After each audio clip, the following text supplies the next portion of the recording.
All right, people. All right. Whew. Inna alhamdulillah wa kafah.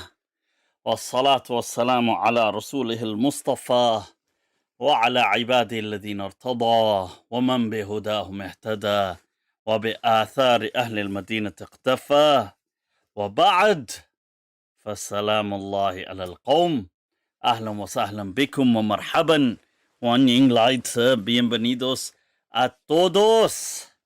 Bakhair ragle khusham did, and as always, people, swagatam. So, what is going on? What is going on? Let me just, before I just keep speaking to myself, bring up the chat. There it is. This is the, alright, that's the YouTubers. You're doing it, people. Let me just bring up the Facebook Jama'ah as well, people. The Facebook Jama'ah. Where are you guys? Alright, there you are. Frowdy, Adam, Henna, Wasif. You're doing it, Imran. Trump.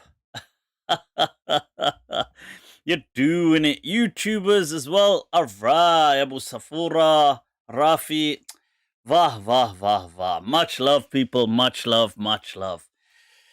Jio. Jite raho, pite raho. So, Abu Safura doing double salam, triple salam. Let me bring my big mug of coffee here.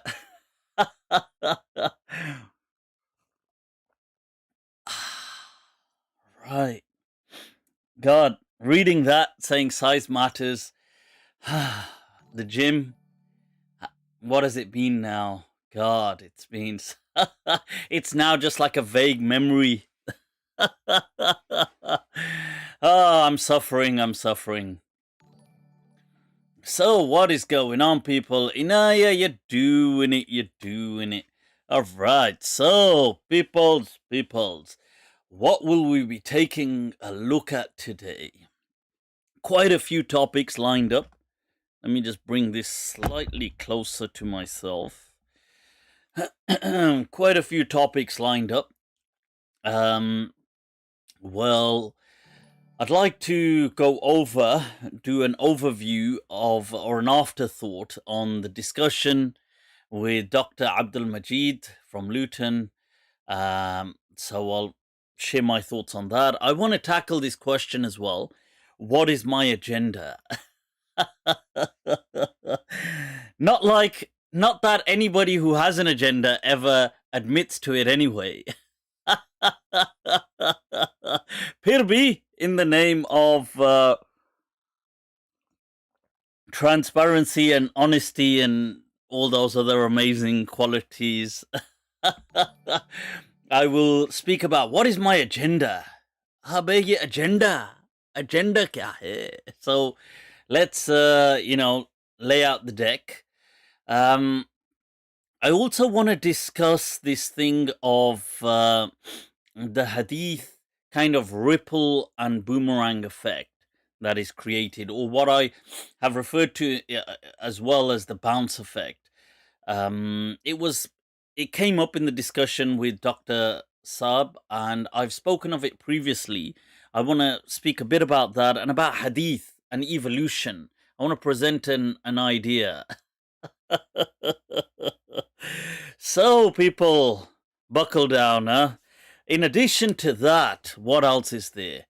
Oh, right, somebody had sent me a clip of Dr. Umar Farooq Abdullah discussing docetism, rather, within Christianity, and speaking about the crucifixion of Christ, and how there was a kind of basically trying to say that it wasn't Jesus that was crucified, it was a lookalike.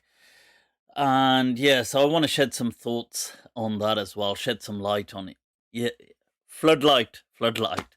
And last but not least, as well, I will be taking a look at as well Hazrat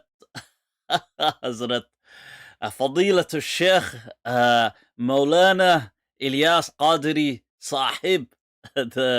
Those of you that ain't familiar with his name, the green turban sheikh, and his breakthrough fatwa on snowmen, on building a snowman. So let's take a look at all of this tonight. And sorry, last but not least, beloved Dawa man and his guideline. People, the usual, I know it's come up before, but we've got to discuss it again because it was circulating again. The insights on intimacy. rather. There's apparently a course that Dawa man does. So, so we're going to take a little look at that. So, people, a hell of a lot going on, man. A hell of a lot going on. Right, so, what is happening? Karima, you're doing it. Right, so, people's first and foremost, let's see, what have I got here? People, poetry, yeah? Poetry. Bohemia.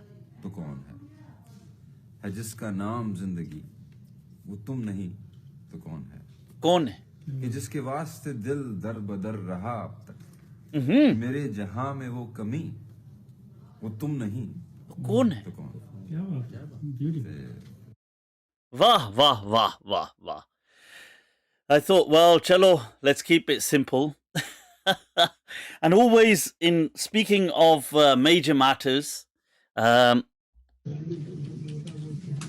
good afternoon. I was hoping to speak to Tess, please.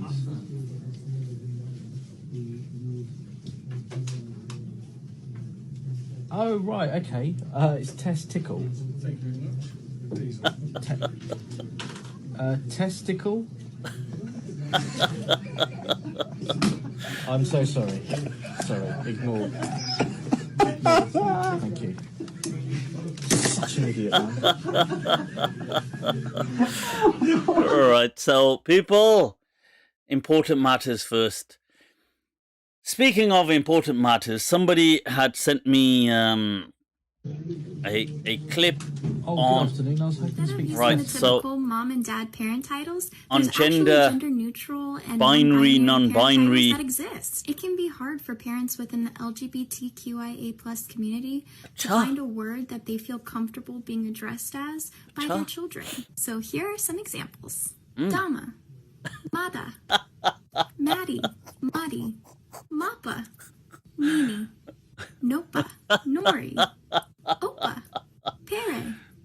What the hell is wrong with this girl? And Zizi. You can find more examples on the website. Hell was that? What the hell was that, people? That 12,000 of you are following me. Thank you so much. I love you.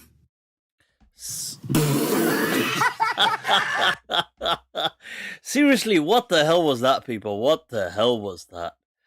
I honestly don't understand. No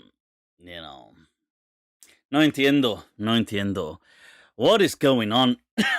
Maybe some of the uber woke folk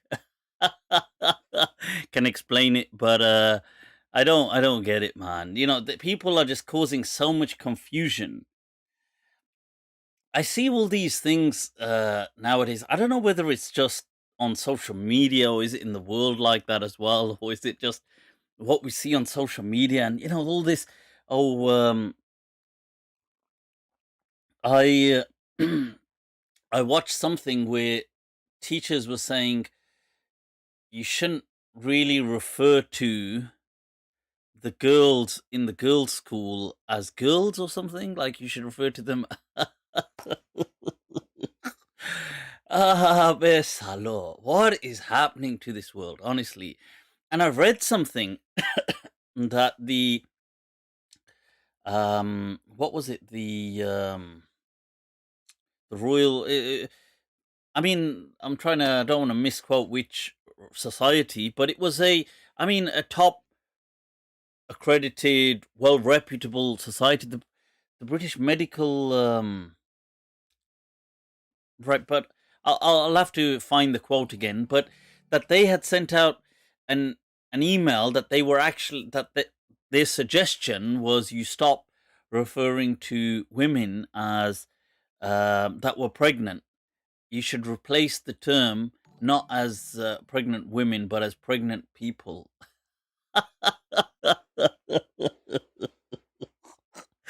I honestly don't know what's going on with the world.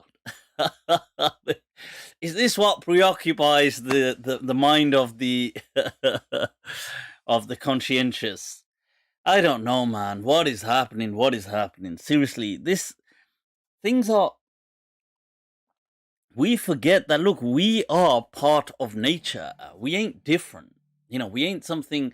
Sure, we're an intriguing, amazing, anomalous aspect of nature, but we are still part and parcel of nature. Just, I don't know. Right, so what is happening? What is happening, people? What is happening? Let's take a look at some of this stuff. Right, let me just bring up... laughing and joking too much and becoming excessive in that is an indication that a person lacks high Cha. That was our beloved Abdurrahman Hassan. But that's not actually... That just reminds me, because of that page, I did have one laughing moment. and joking too much and becoming I'd come across the announcement. A friend of mine, Razwan Faraz, his father had passed away just very recently. I'd seen it on social media. May Allah have mercy on his soul. May Allah grant him and anybody who's passed away in this pandemic, may Allah grant them أعلى الدرجات في Jannat al-Firdaus, but may Allah also grant their family ease here as well. It is very... I was just speaking today with some people about it, and I was just saying that, I see that, coronavirus, it is, it's COVID, yeah. It is like a Russian roulette, isn't it? The spectrum of it. It's like Russian roulette with a full, magazine with an AK-47, many slots just are blanks, most are or many are blank. Some people, what it will do is it will miss many people. It doesn't even infect children, which is amazing, but I'm saying it doesn't. It'll miss many people. It won't infect many people. Many people it will, and they'll just have a mild flu. Many people it will, and they'll have a horrendous flu. And then some people it'll just kill. And it's like, just, it's just a roll of the dice. There's no... I mean, there may be some determining factors, but it's not clear. It's not like, oh, it only happens to people. You could be healthy, strong, everything, and it just gets you. It's just luck. I mean, although it's not very lucky, but luck, really. I think that's just whoa. But yeah, I was also learning about one of the features of COVID. It was saying that for it to successfully infect, it relies on cholesterol. Which is quite fascinating. So it was saying people with low levels of cholesterol, or people, if they took certain, if they were taking certain medication that was diminishing their cholesterol levels, it wasn't as successful. So I found that very... I was just reading that today, actually, so I don't know what that's... I have to say, all of these things just make me think more that this is... You know what? When I read this kind of stuff, I feel, this definitely came out of a lab. It was bioengineering tweaked. Because it seems to really be targeting... Because it doesn't... the fact it doesn't attack children, which is a blessing, but it's amazing because a virus wants to infect its host, but it doesn't with children. And then if it relies on cholesterol, it would be targeting indiscriminately, but a first world population, for the most part. Or obese, especially America. I mean, America's had it. So countries with obesity and things like that. Whereas, and that may also explain why some of the poorer countries haven't been hit as hard, because the cholesterol, even though they may eat cholesterol, but they may counter it with one, other dietary aspects, and two, the kind of hard work and poverty, the access to that level of cholesterol, even if it is to some people, it's not as equally, and it's not a sedentary lifestyle, so you have to kind of burn that. So it balances a bit of the cholesterol levels. But I don't know, man. I wonder what will come of all of this in the future. Right, so yeah, I mean, right, what's going on? My perfumes. I do have a passion for perfumes, I have to say. I was just trying some earlier on today. From the Le Privy of Christian Dior. Christian Dior. So, what was it? Ombre Nuit. I was trying that out. I mean, not for me. It's more kind of feminine. I don't know. I found it more feminine, but I was just checking it out. It's actually quite. I didn't expect it to be good, but it's actually quite nice, I have to say. Impressive. Anyway, let's focus, people. Let's focus. Let's move on. So, Mufti, can you talk about Wasim Youssef? Who is Wasim Youssef? Who's Wasim Youssef? Yeah. I don't know who that is. Somebody's asking, can I do mut'a? Abu Safura saying, look, can he do mut'a with an atheist? I mean, what difference does it make for the atheist? The atheist is like, what? Say what? Do what? This. Somebody, we need to help the brother out. The brother, you have to wait for the intimacy tips that we're going to get from Dawah Man towards the end. So, workout tips. I'm just gonna ruladoge. I'm just gonna start crying.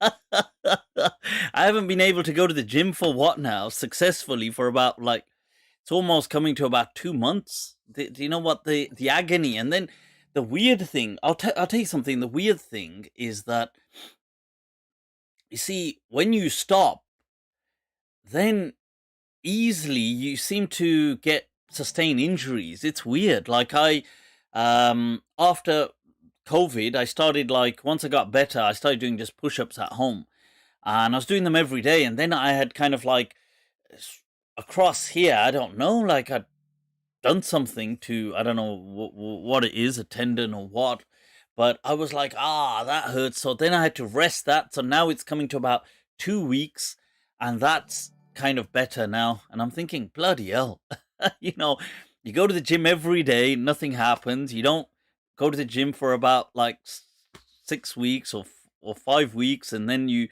do some push-ups at home and you start getting injuries. This one not nice, my friend. So people, be honest from heart. Be honest from heart, man. Are you a disinfo agent? A disinfo? What's a disinformation, as in am I here to spread conspiracy theories? No, not at all. You see, I do question certain things, though. There's no harm in look, the COVID thing, I'm telling you as a fact, that came out of the lab, from the Wuhan lab. That is a fact. The level 4, only biotech level 4 lab that China has, just 20 minutes from the wet market, came out of there. I can swear on it. But the question is, did it come out maliciously? Was this a great plot? I don't think so. I think it accidentally kind of came out. Somebody accidentally got infected and it spread. but they definitely were engineering it. Because they've been working. I mean, this isn't hidden. Just Google Wuhan lab and coronavirus. In 2018, they had some breakthrough because of the engineering they were doing on the coronavirus kind of molecular structure. And so I think they've definitely been engineering it. It just sounds engineered. You know what I mean? The fact that it doesn't strike children, the fact that it aims to kind of hit wealthy, opulent people, affluent people. It's, it sounds, maybe China was preparing it for the future. Putar, saying, don't worry. In future, putar, we fix you. So they were preparing it and it accidentally, somebody said, oh, very long day. I go wet market. Oh, what happened? I flick myself with the flick. Not to worry. It's not dangerous. It's 2020. Yeah, my year. Yeah, 2020. And then next thing you know, whoa, the world's locked down. Right, so that's pretty much, I think, how it happened. So, people, what is going on?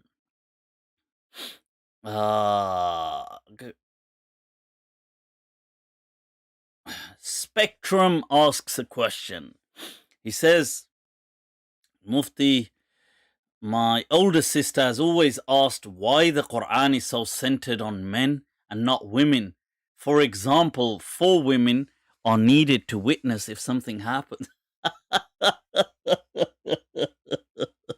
If something's happened, has it happened?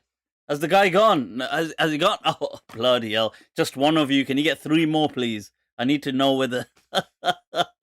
What time is it? Can there be 4 of you, please?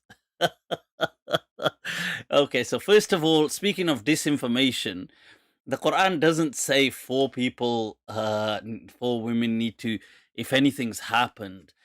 It speaks of 2 witnesses, 2 females, when it came to when it came to transactions and writing about money that was being given as a debt whilst traveling.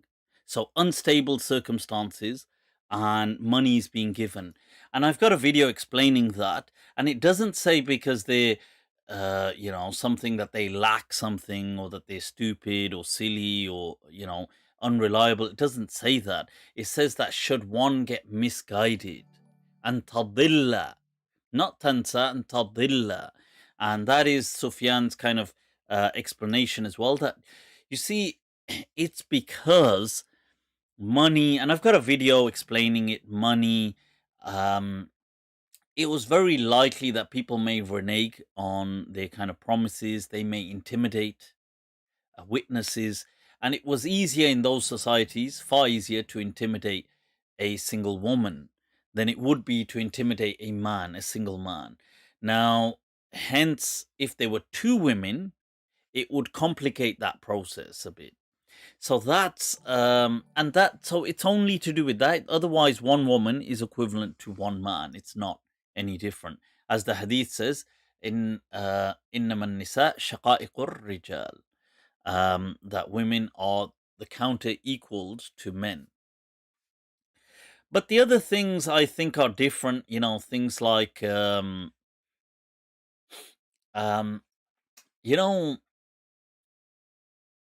so the Quranic kind of discourse, or its khitab, its nature of addressing is usually to the male pronoun. And that's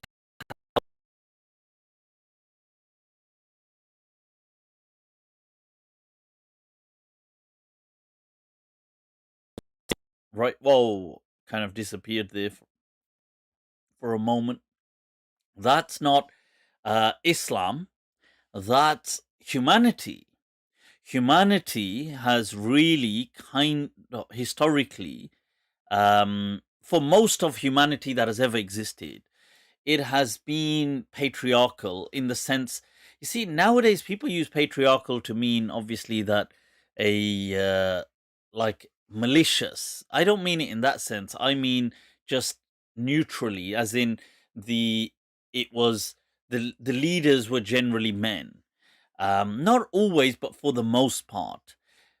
Now that's actually anthropologically, that's an interesting question. Why is it like that? Why has society, regardless of religion, we're talking from, Neanderthals and when they were coexisting with Homo sapiens right down to now.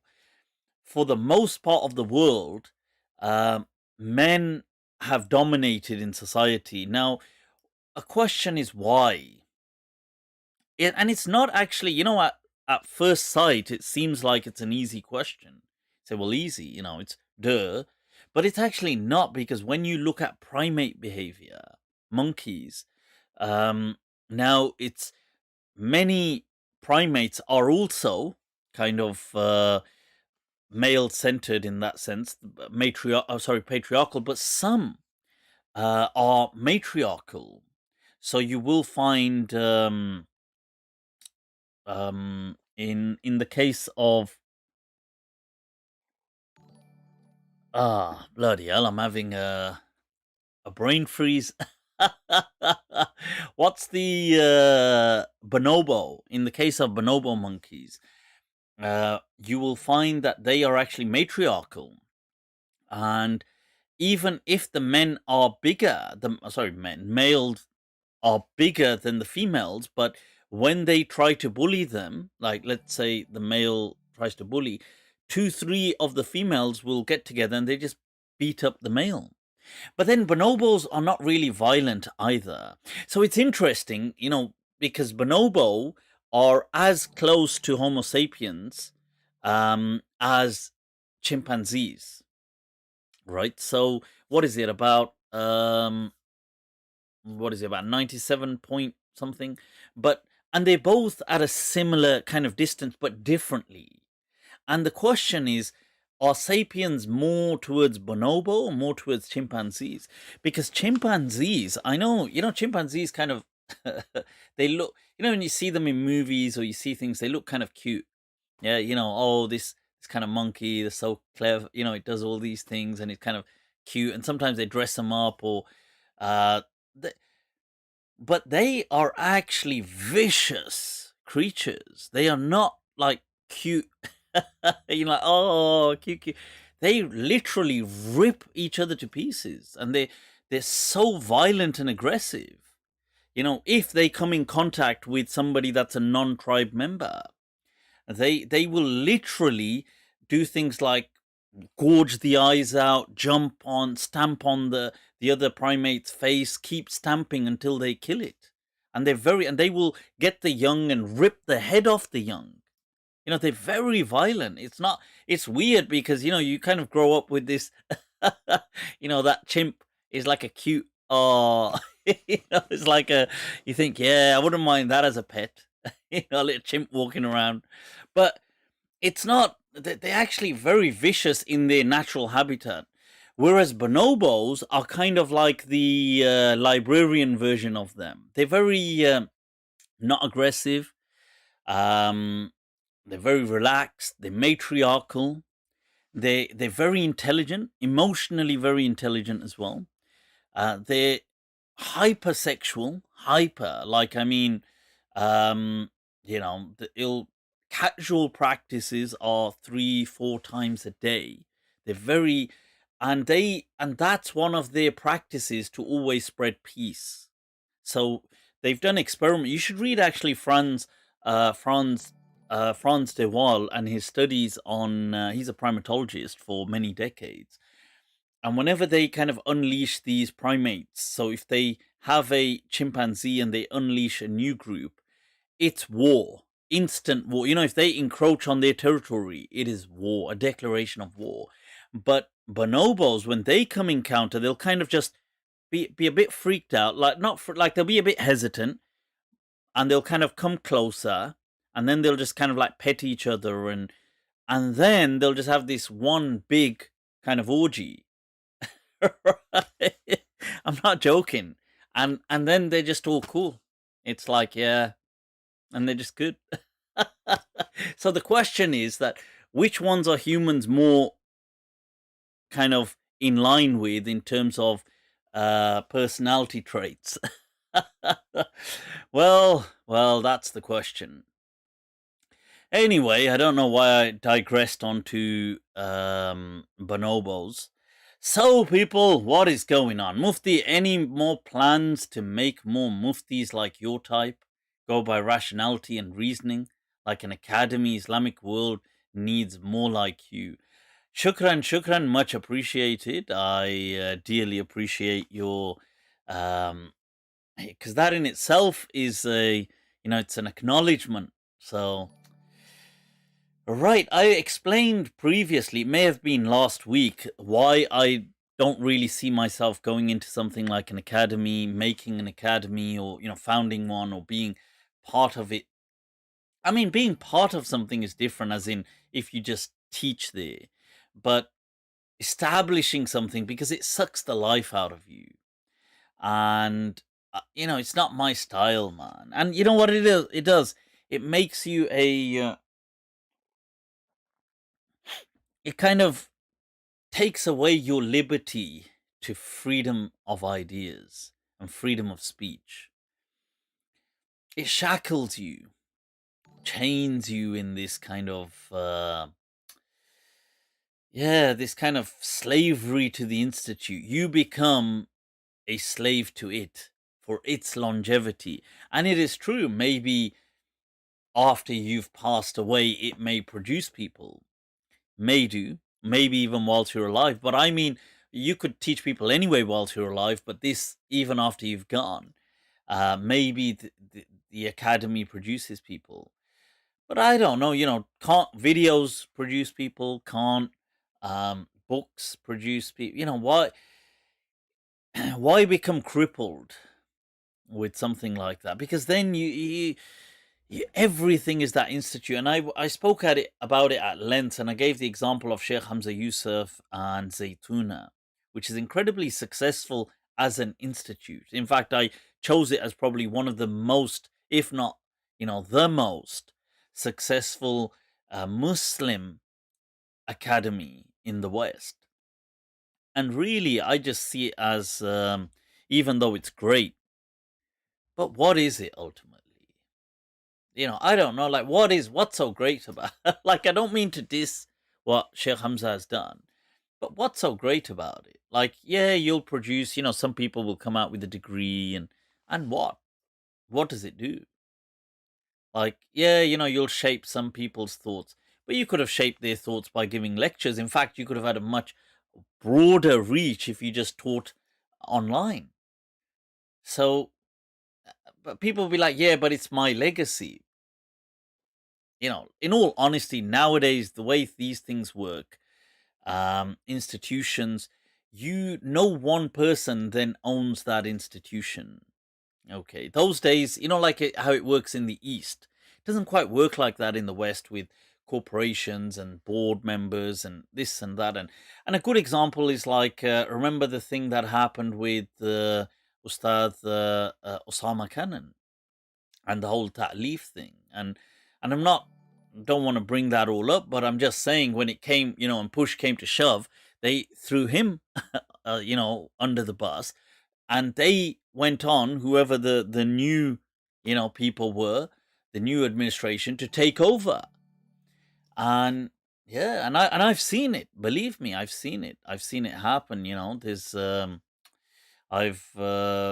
remember just there's been a few examples, but especially in the West, Islamic stuff, you can build it, make it up, and then something could go wrong, and people will just debunk you, and they'll just, they'll just take over, and it'll carry on like a corporation. But why give your blood and everything to it, soul to it? But yeah, that's my thoughts on that. A bit doomy gloomy, but yeah. And I think the biggest problem is really the two. One, it sucks the life out of you, and two, you lose your freedoms to be true to yourself. And three, you can't live a proper vampire lifestyle. People. So, how can I contact Mufti Sahib? Ex-Muslim, people, X. I was watching something where somebody said, what is it? Why do they call themselves ex-Muslim? It's and they were saying, well, because the truth is an ex never speaks well of you.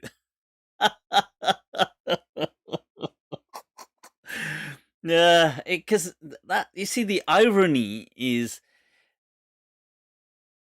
you're still trapped in the thing by being an ex-Muslim. You're kind of, the name says it all, you're still trapped until you don't give that up. Mufti, what is your view on religious education? When should it begin? Age? What should be the curriculum focus? What should be included in good Islamic education program, especially for children? Turn and Talk podcast. You're doing it, Turn and Talk. You're doing it. Let me know about your podcast as well. Reach out to me and let's chat if it's interesting. And I don't know what the kind of things you discuss, but maybe we could take it to Mind Trap. So that's a very good question. Religious education, when should it begin? You see, these things, I don't know if I have the answer. I could have an answer, but I honestly won't know if it works well. Because you see, to me, I feel that it's okay bringing children up with just a general kind of, like, they have that identity affiliation to Islam. They know basic things. They may hear them from you. They may hear them from where they, go to class as a kid, or whether it's at home or at the like Quran school or wherever. But I don't feel that you need to. Yeah, of course, you teach them how to read the Quran. I think that's important. You teach them how to recite Salah. Let them, whether you do it at home or whether they go to a class and learn it, but how to read the Salah and things like this. But this is basic stuff and basic knowledge. You'll learn the primitive version. There's 5 pillars of Islam. This is story of these prophets. This is this, and that, to me, I think that's kind of fine. It depends, like, on the environment. Some people, they may be able to teach their kids an advanced amount of, I don't know, like, let's say, Arabic and all kinds of things. I mean, I don't know whether it would. One, I do think that's hard as well if you're not speaking Arabic all the time. So, or not speaking Arabic. So it's hard for kids to, but kids can pick it up if you try. If you're strict with them, they can. But then I'm not sure whether they would retain that, because how meaningful is it to them in their lives? It's obviously not meaningful. They just see it as, I'm doing it because I'm going to get in trouble if I don't do it. So they memorize something, and then they just 3 years later, will they still know it? So to me, I think it's okay just leaving it kind of very natural stroke casual. Except certain things are taught and they can practice, like Salah and how to recite the Quran, reading it and things like that. Fine. And I think, stories and that are just casual stuff that they pick. But when they get a bit older, then maybe teaching them things about Islam and a more deeper insight. That's what I'm thinking. But I see, once again, I don't know. Like, somebody could say, well, they did that and it was a disaster. And somebody could say, well, they did it and it was a great success. And it does depend on the children as well, because the people you're speaking about are individuals with individual personality and context and circumstances. And, so there's so much in this kind of to calculate for. So it's a difficult one, I have to admit. It's a difficult one. Right, so there were some super chats. I think I may have missed some. Salam, the epicologist. Rather, people, the epicologist has asked, Salam Mufti, can I do tayammum during the winter season as my cough gets ridiculously bad even if I touch warm or hot water? The cough worsens. Rather. Go on then. What the hell? Do it, man. Just do it, man. Just do it. Not like your salah's going to be accepted anyway. I'm messing. Or am I? Don't worry about it. Do tayammum. If you need to do tayammum, you can do it. Look, it's in the Quran. Tayammum is there as well. Okay? So if you have an excuse, it's your excuse to judge. Nobody else to judge you. It's your call. Somebody said, can you explain verse Nahl 18, Surah Nisa 41? Surah Nisa 41. Chalo, we'll come back to that, inshallah. We'll come back to that. Rami question coming in, people, incoming. Rami has asked, Mufti, regarding Quran, Surah 66, verse 1, why do you prohibit yourself from what Allah has made lawful? لِمَا تُحَرِّمُ مَا أَحَلَّ اللَّهُ لَكَ تَبْتَغِي مَرْضَاتَ أَزْوَاجِكَ. Allah! Still got it, huh? Still got it. Let's take the hadith about this surah aside. If the messenger himself is not allowed to declare things haram or impermissible, then how did the early Muslims justify jurisprudence and fatwa? Vah.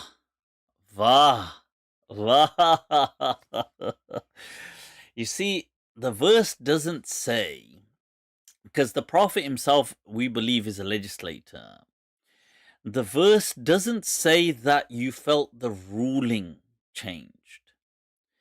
It says, تُحَرِّمُ مَا أَحَلَّ اللَّهُ, that you turn what's permissible into impermissible. تَبْتَغِي مَرْضَاتَ أَزْوَاجِكَ. That it's not because of the ruling that you're saying this to make them, to kind of console them. And it's telling the Prophet about that, this is, otherwise, if it's about the actual ruling changing, then the ruling would have changed. If the Prophet feels, but here the whole point is that the Prophet isn't changing the ruling. And it's not about the actual thing, the question at hand. It's more about just trying to console someone. And that's what it is. And you see, the other thing as well, there's a difference. And I'd like to layer that with this statement. There's a difference in when haram becomes halal and halal becoming haram. Because you see, things being halal are by the law of defaults. And that is an incredibly powerful law. So that's saying things like innocent till proven guilty, and all of these things are an attachment of that. Things are always pure until they become impure, or things are... This law of defaults, known as istishabul hal in the usul, especially according to the Malikiya and others, this istishab, you see, things are permissible by default. Making them haram is a big call. Okay. Whereas it's not the same the other way. There's certain things that are haram. You see, things, when they're made haram for a reason. That reason, if it disappears, the ruling disappears. Whereas things being halal are not halal for a reason. They are halal. And everything on earth, by default, is always halal until proven haram. So you see, when it says about why do you prohibit something which is so securely based in the law of defaults as halal, that too, not that you believe in it, but just in an attempt to console. So that's the kind of lesson in that verse. But I think that's a very good question. Mufti, you missed my super chat. I meant large. I'm trying to get to it. Let me see. Is is Prophet Shu'aib Jethro? Now, I'm not sure if he is, obviously 100%, but what they tend to say is that the priest, the high priest of Midian that Moses goes to in the Bible is referred to as Jethro. And so the assumption is Jethro is Shu'aib. Right. Are there any, demarcating factors as well, or just I haven't looked into it like that. I've not, to be honest, I've not had an interest. Nothing's kind of piqued my interest to kind of research into the similarities, the overlap and distinction between the character of Jethro in the Bible with Moses and Shu'aib. Both at face value, they seem to be the same person that is being spoken of. But I can try and look into that. I've not really looked into it. Nothing's really intrigued me about it previously. Jerry D. Huh? Jerry D, people. What, this one? Dajjal with a small d. Right, so is the hadith that says the Prophet said anything that intoxicates in small amount is haram authentic because bananas and water intoxicate in large amounts? Yo, Jerry D. You scientist, you. Acha. That's what the Prophet was talking about. Acha. Bananas and oranges and their ability at 0.05 or whatever it is percent alcohol or 0.5% alcohol to intoxicate. Right, that's not what the Prophet was talking about at all. Okay. Look, alcohol, where it says, ma askara kathiruhu faqaliluhu haram. The debate here is what is kathir? Not as in what is kathir means. So the hadith means what? That drink which much of intoxicates, a small amount of it is equally haram. But here, when it says much of, what does that mean? That means much of in terms of what is casually drunk as much of.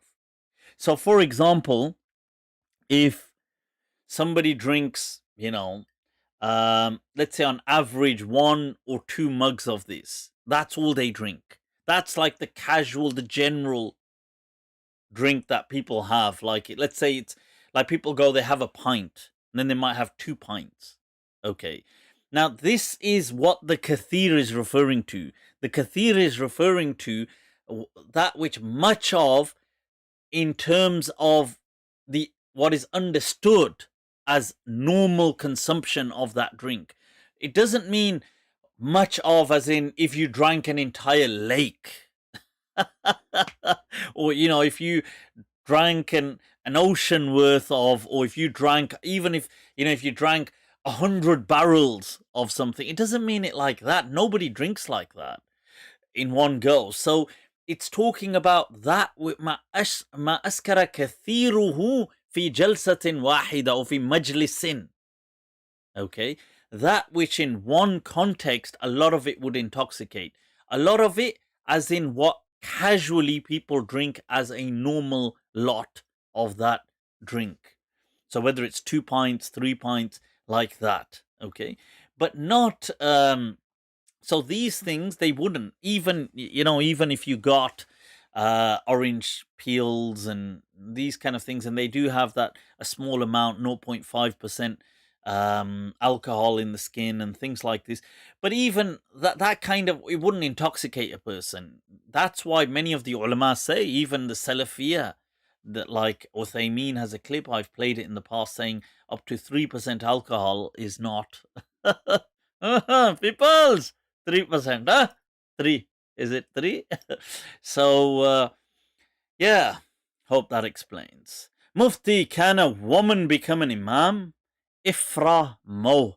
Ifra, you're doing it, you're doing it. Look at these people. An imama in the making right there. Mufti, can a woman become an imam? If not, why? Can women and men pray next to each other? If not, why? And why they can pray next to each other in Kaaba? Why? This one's coming fully prepared. You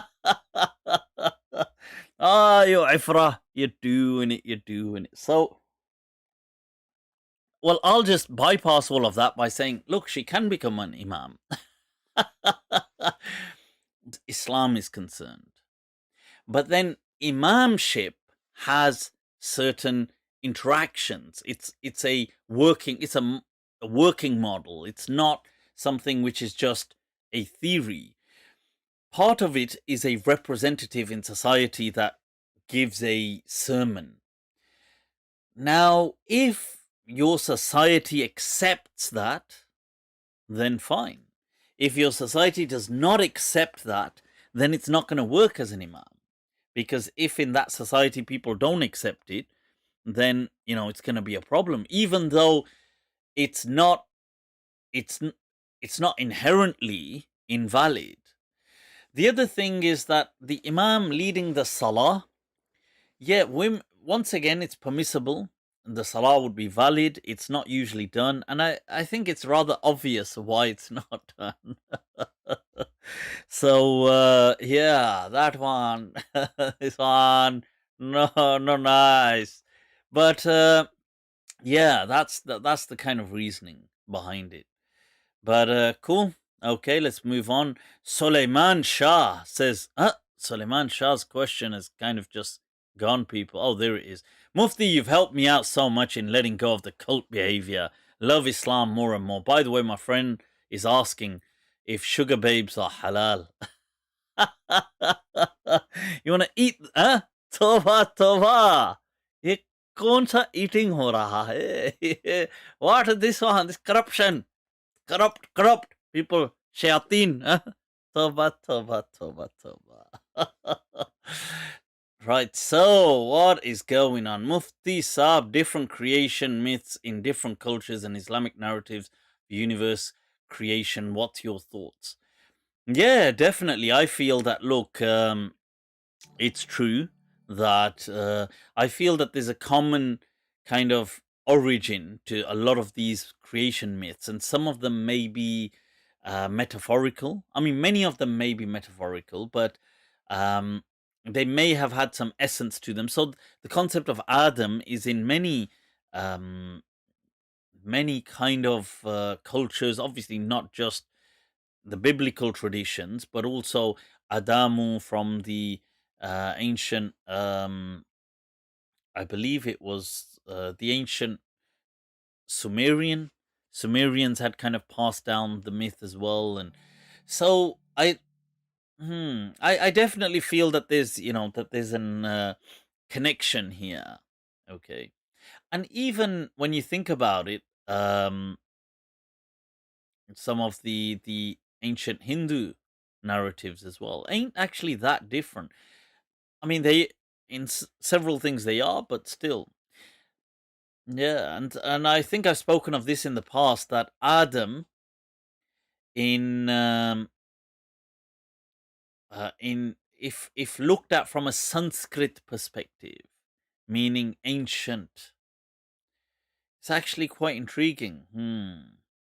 That could, because one thing I don't buy that Adam has Arabic roots. It's just later on it's made to match Arabic roots, but it's not an Arabic word. And where did the word come from? So that's the question, you see. And I don't think it's Hebrew, because the whole Adamu preceding the story of the biblical Adam. So I would assume that this word is of a foreign script that is then kind of taken, biblicized, and also Arabicized as well. But could it be that its origin was Sanskrit? I'm not saying it is, but it's interesting. It could be. Why not? I mean, um, I don't know. Right. So, is worshipping idols halal? Do people actually worship idols like idols? If they do that, they have to be. I'm surprised they haven't gone extinct. They have to literally be mentally stupid to do that. Aftab said, "You missed my super chat. Let's take a look, people." Aftab, taking a look right here. The epicologist. Aftab. Salam Mufti, speaking of education, I know you're very educated and have the credentials, rather, but are there any other institutions or scholars today you would consider today for yourself being a Mufti? Are there what? But are there any institutional scholars today you would consider today? You would consider today for yourself being a Mufti? am I having a brain lapse, or I don't understand the question. What's going on? Is it me? Is it the question? Is it speaking of, I know you're very educated, but are there any other institutions or scholars today you would consider today for yourself being a Mufti? As in, would I consider going studying there? Is that what's being asked? Would I consider them being epic? Is that being asked? I don't. Abe Salo. Stop trying to trick me into thinking I'm suffering from some kind of mental lapse here. You guys are trying an experiment on me. Let's see what else is going on. Are you ever going to try psychedelics or cannabis? Charity, don't you worry about me, man. Don't you worry, man. These are journeys. This is what I call the path. And we are all those who walk, or we should be those who walk upon the path. So, what is going on? Mufti, can a woman become a Mufti? Yeah, a woman can become a Mufti. I want to become a Mufti and give rulings and insult the Karima, you're doing it. Right, that's not why one should want to become a Mufti, to insult people.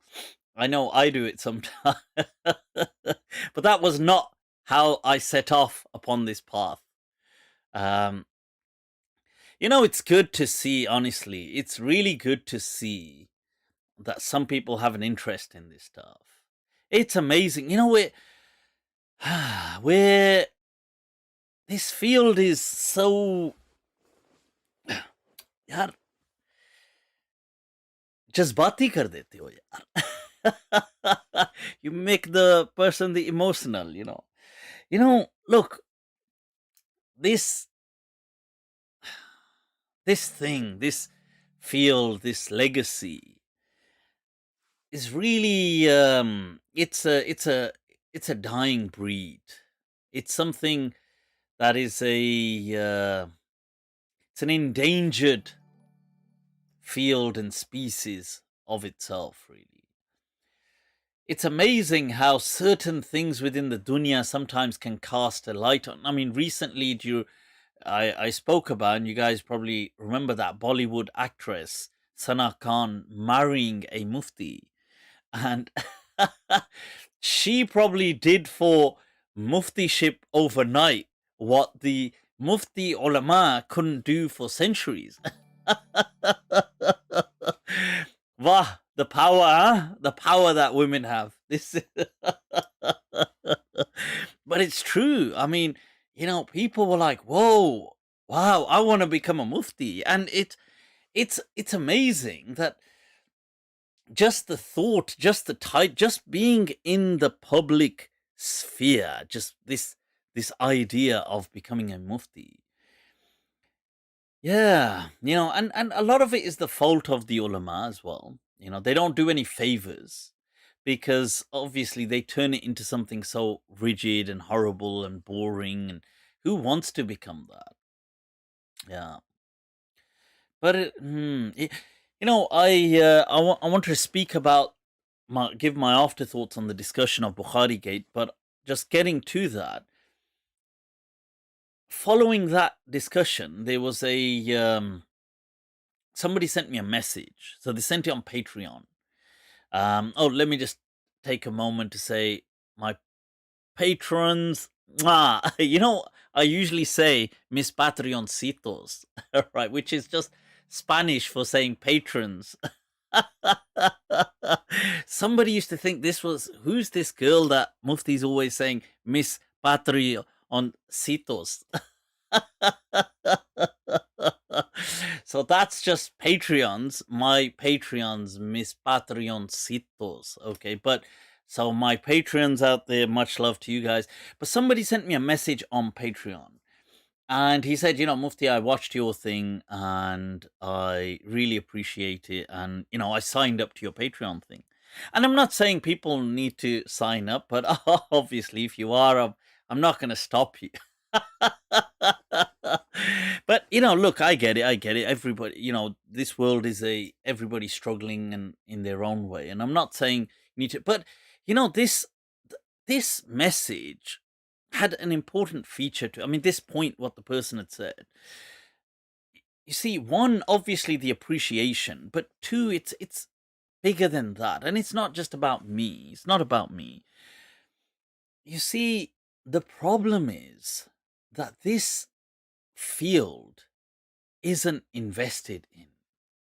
And people are not enticed, and they're not supported either, to become, let's say, talented or really to excel. So let's just say, as an example, let me just give you an example. Now, let's say this is just me, I do research, yeah? My research is usually like sporadic and spontaneous.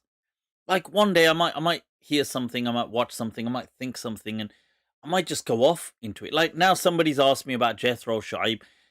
As an example, let's just say, now I think, that's an interesting question. Let me follow it through. And now it just turns into a quest.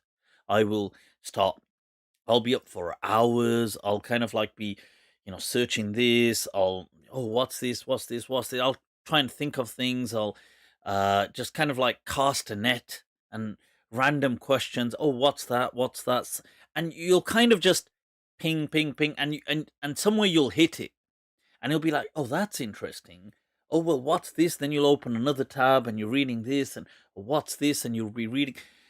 Now, this is an example of researching, going into something, anything. Even like now, let's say I did this Bukhari Gate. There will be, days, nights, you'll read, question, counter question, come up with answers. Okay, you'll kind of try and fight your own answers to come up with better try and critique it, and there is an effort involved. And don't get me wrong, for me it's a passion. I do this because I enjoy it. But it is true that it's not easy if people generally don't have the means to do it, or they're not supported, or they're not appreciated, or they're not. And, I suppose my lifestyle, alhamdulillah, kind of facilitates, but let's say other people. And that's the problem. This field doesn't attract talent. So people with talent they don't gravitate towards, because there's no money, there's no support, there's no anything in this field of religion or Islamic religion. You could, especially if you want to think out of the box, there's nothing. If you want to be just something tag along, and then maybe, if you've got something about you, but and that this is why, this person said this, so it just reminded me about that, the importance of why there needs to be support. And I'm not saying this to, to most people, maybe they're not in positions to really ever support these kind of fields or support people, but yeah, I think maybe some people maybe. And it's food for thought. It's food, especially for future generations as well. What about them? And yeah, so that's the issue. But anybody can become a mufti, um, but it does require going through the studies, and then you got to soldier through it, man, because it's gonna frustrate you, annoy you, and you have to remember the institutions you're going through. A lot of them will be very dogmatic, so you have to kind of hold. You have to hold, because you can't break. You understand? And people, because they'll be very dogmatic institutions, and it's only once you come out the other end, then you can kind of do your own thing. All right. So Earth is motionless and flat, and Tanasa equals Satan. And that's Isaiah, who's super chatted that. Shukran, Isaiah. You're Satan. So, people, what is going on? Let's take a look at. Let me just do a quick check on what the. Can you guys just who ban who?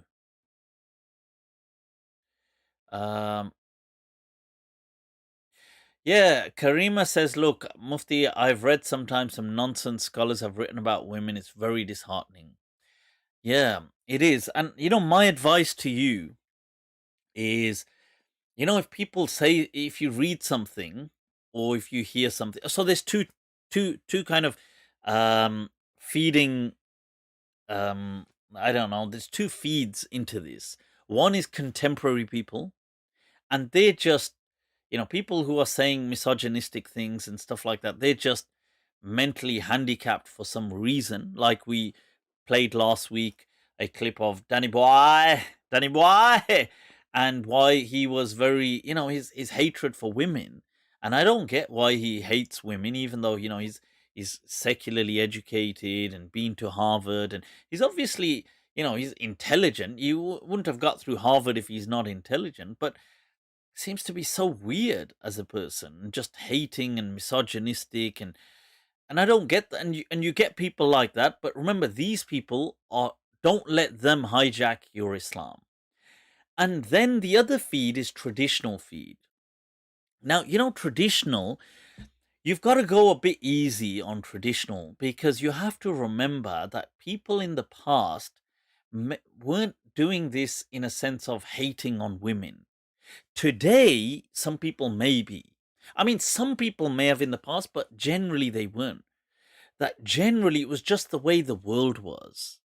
The world was in that kind of way that they saw things very pragmatic. They saw things and everybody kind of accepted that. And the men accepted, the women accepted. It wasn't this kind of thing like, how Jordan Peterson says in one of these, he says that to a particular feminist, he says, you portray as though historically men have always been subjugating women and torturing them and punishing them. And he says that, and that's just such a lie and a horrible thing to say to young women today, because the truth is, in the past, that men and women were just barely surviving disease, poverty, all this kind of just societal torture, war, pillage.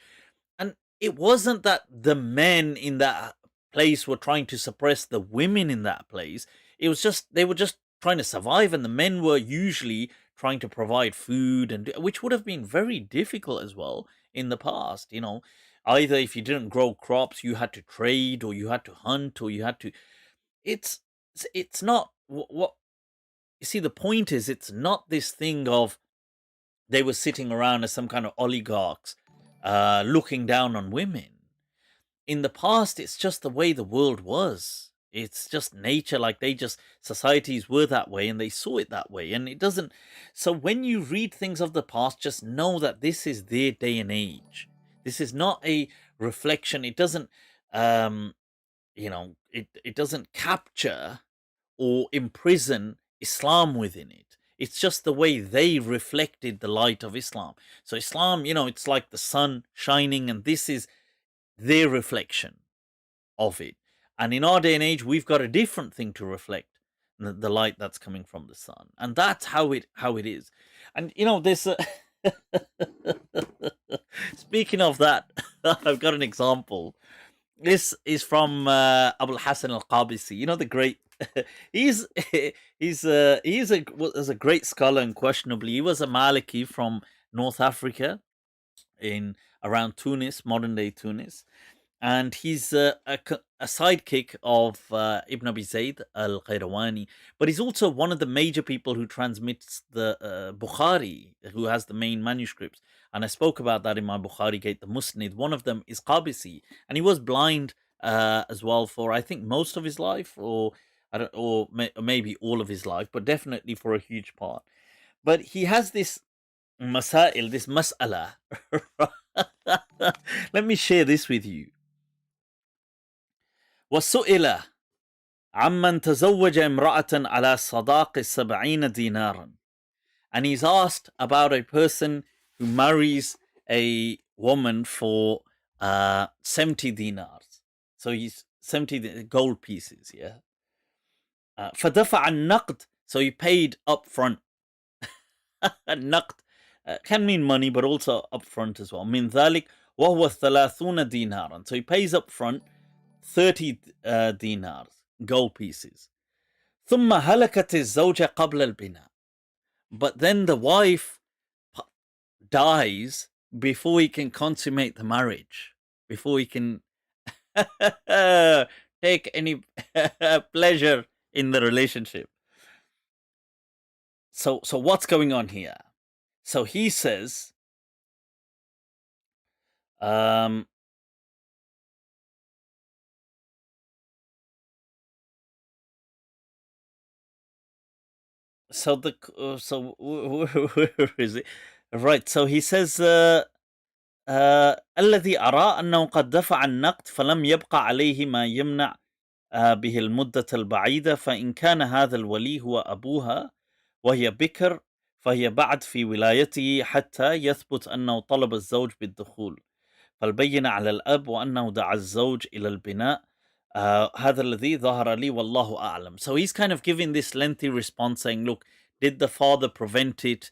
Did he not allow him? Because if not, and because the whole thing, it's titled, you see, Halakat Zawjatuhu, that his wife has died before consummation, قبل البناء وبعد دفع صداقها. You see, the thing is, the problem is, if you read that now, the whole discussion is that his wife has died, but it's before any intimacy could happen. So you're thinking, well, okay. And then the whole discussion is on, does he get his money back?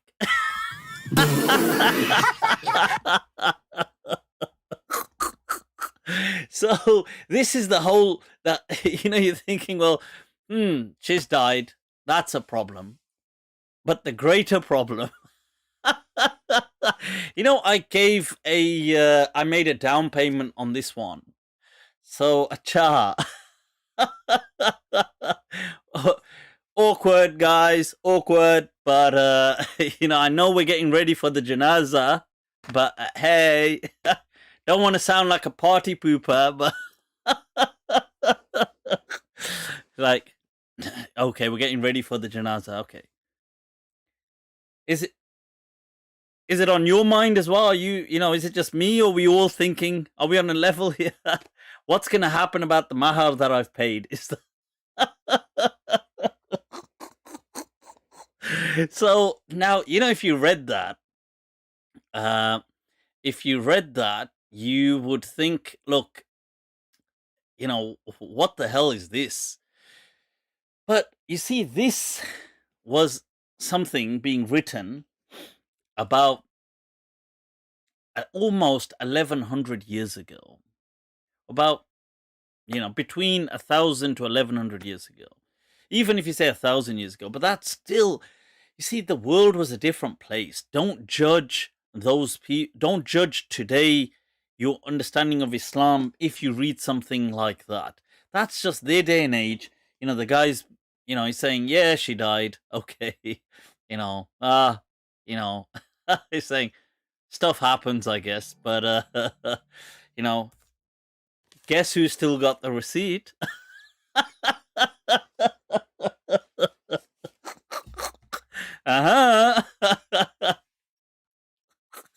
He's like at the janaza going, woo, woo, whoa. It's like I almost missed out there. But yeah, so what is going on? Right.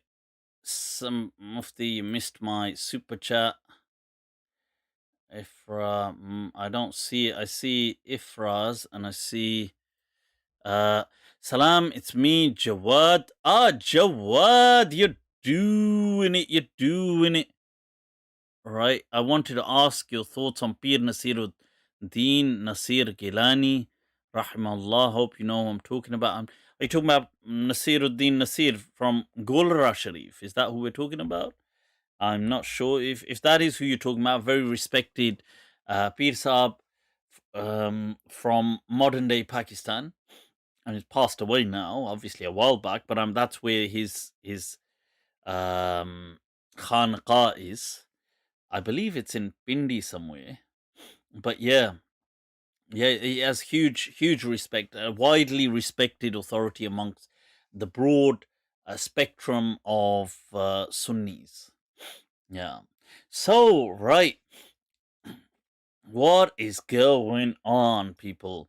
Right, let's move on to these. Let's move on to a discussion about Bukhari, people. Bukhari. So, those of you that didn't watch, Bukhari Gate went down. We had a discussion, unhinged or unhindered. You decide, people. You decide. So, that was with, let's bring it back up. With Dr. Abdul Majid, Sheikh Dr. Abdul Majid from Luton. It was a very lengthy conversation. It spanned about 5.5 hours, the whole thing. And it was, seriously, I thoroughly enjoyed it. I just want to say. So I want to begin by saying that much love to Dr. Saab for really coming on, for showing a lot of love and respect. I think whether or not Dr. Saab answers the challenge of, let's say, of Bukhari Gate in speech marks, put that aside. But you see, Dr. Saab definitely dil jeet liya. He won our hearts. Yeah, he seems to have great character, and definitely I enjoyed the banter. I enjoyed discussing.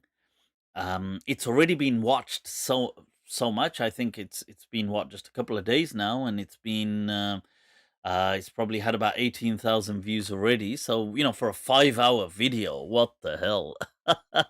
But it was an amazing opportunity, and even before going live, the off screen was a really good vibe, and I enjoyed that. So that I am very grateful to Dr. Saab for coming on and doing that.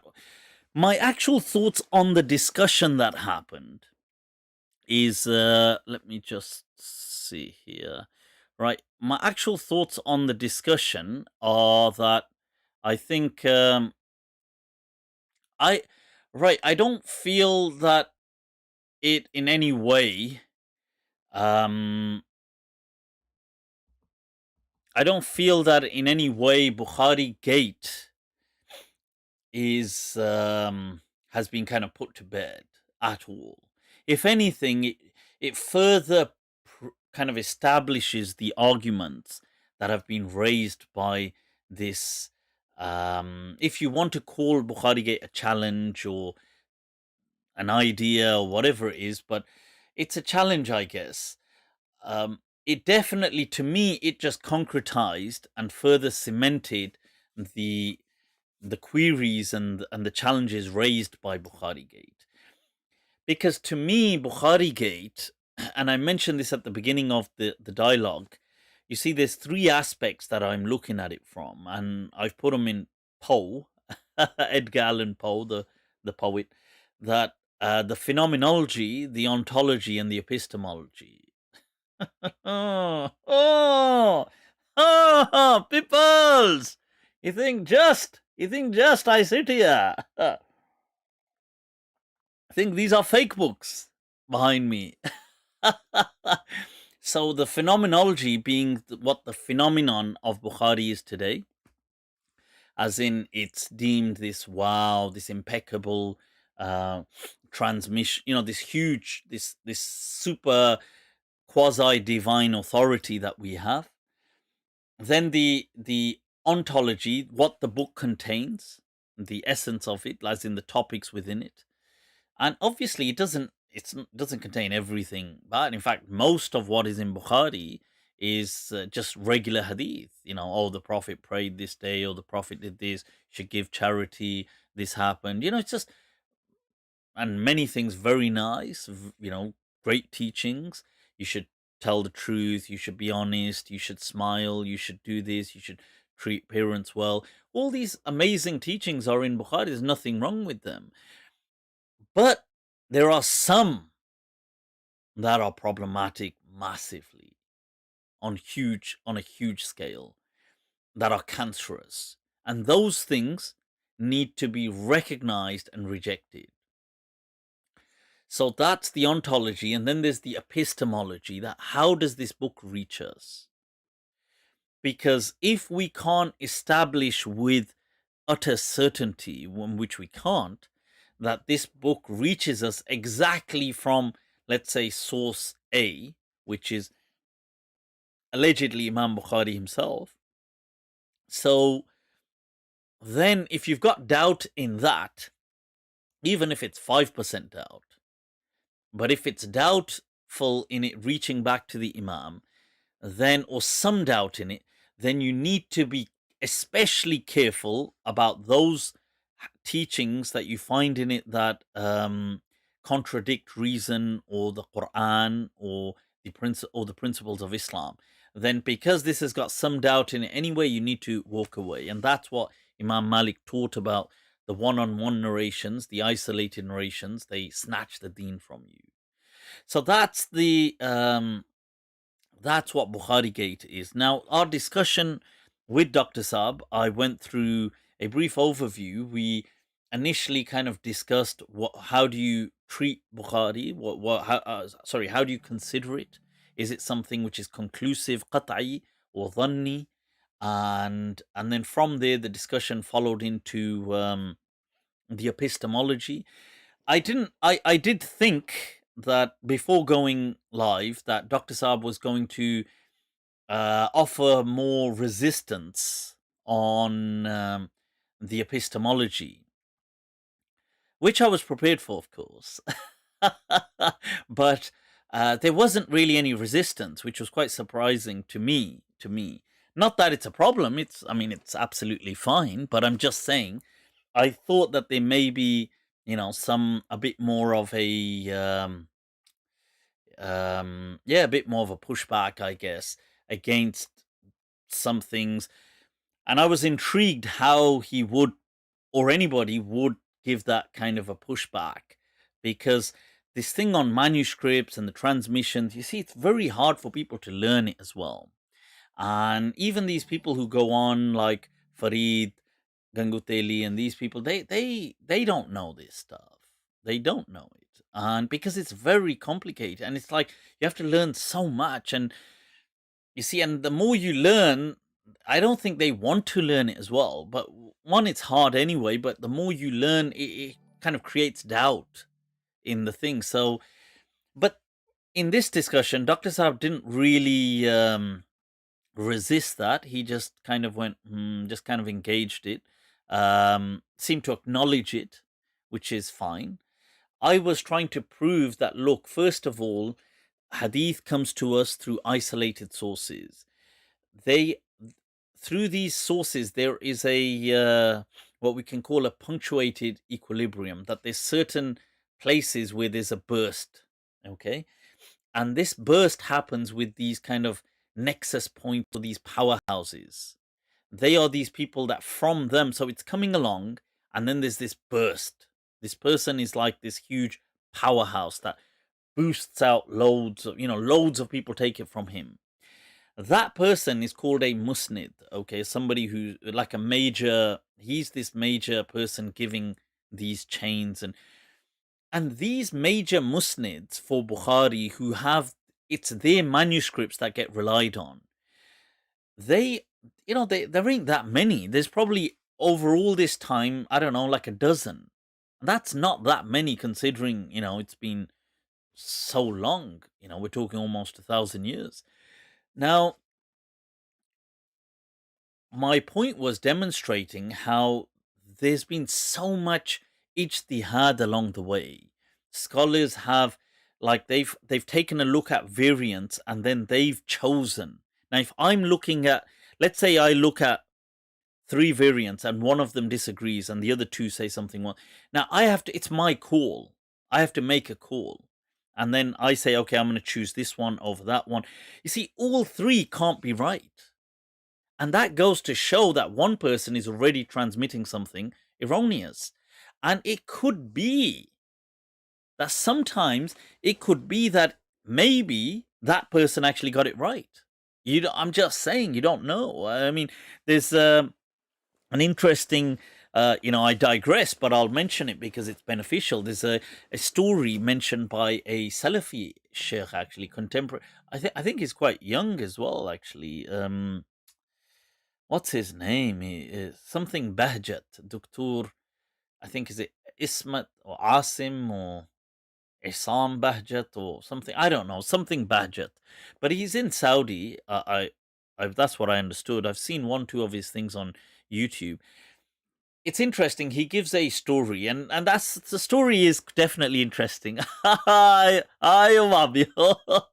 Wabio, you're doing it right. So he mentions this story of that in his when he used to study in, I think, Medina University or wherever, that there used to be these 2 Abdullahs that used to, and they had similar names. So whenever people would speak about them, they'd get confused. So they'd say, which one, Abdullah, which Abdullah, this one or the one that, and one of them used to live in the accommodation. One of them used to live privately outside off the kind of premises. So what happened is they used to say, oh, which Abdullah, and the one who lives in the dorms, oh no, the one who lives outside.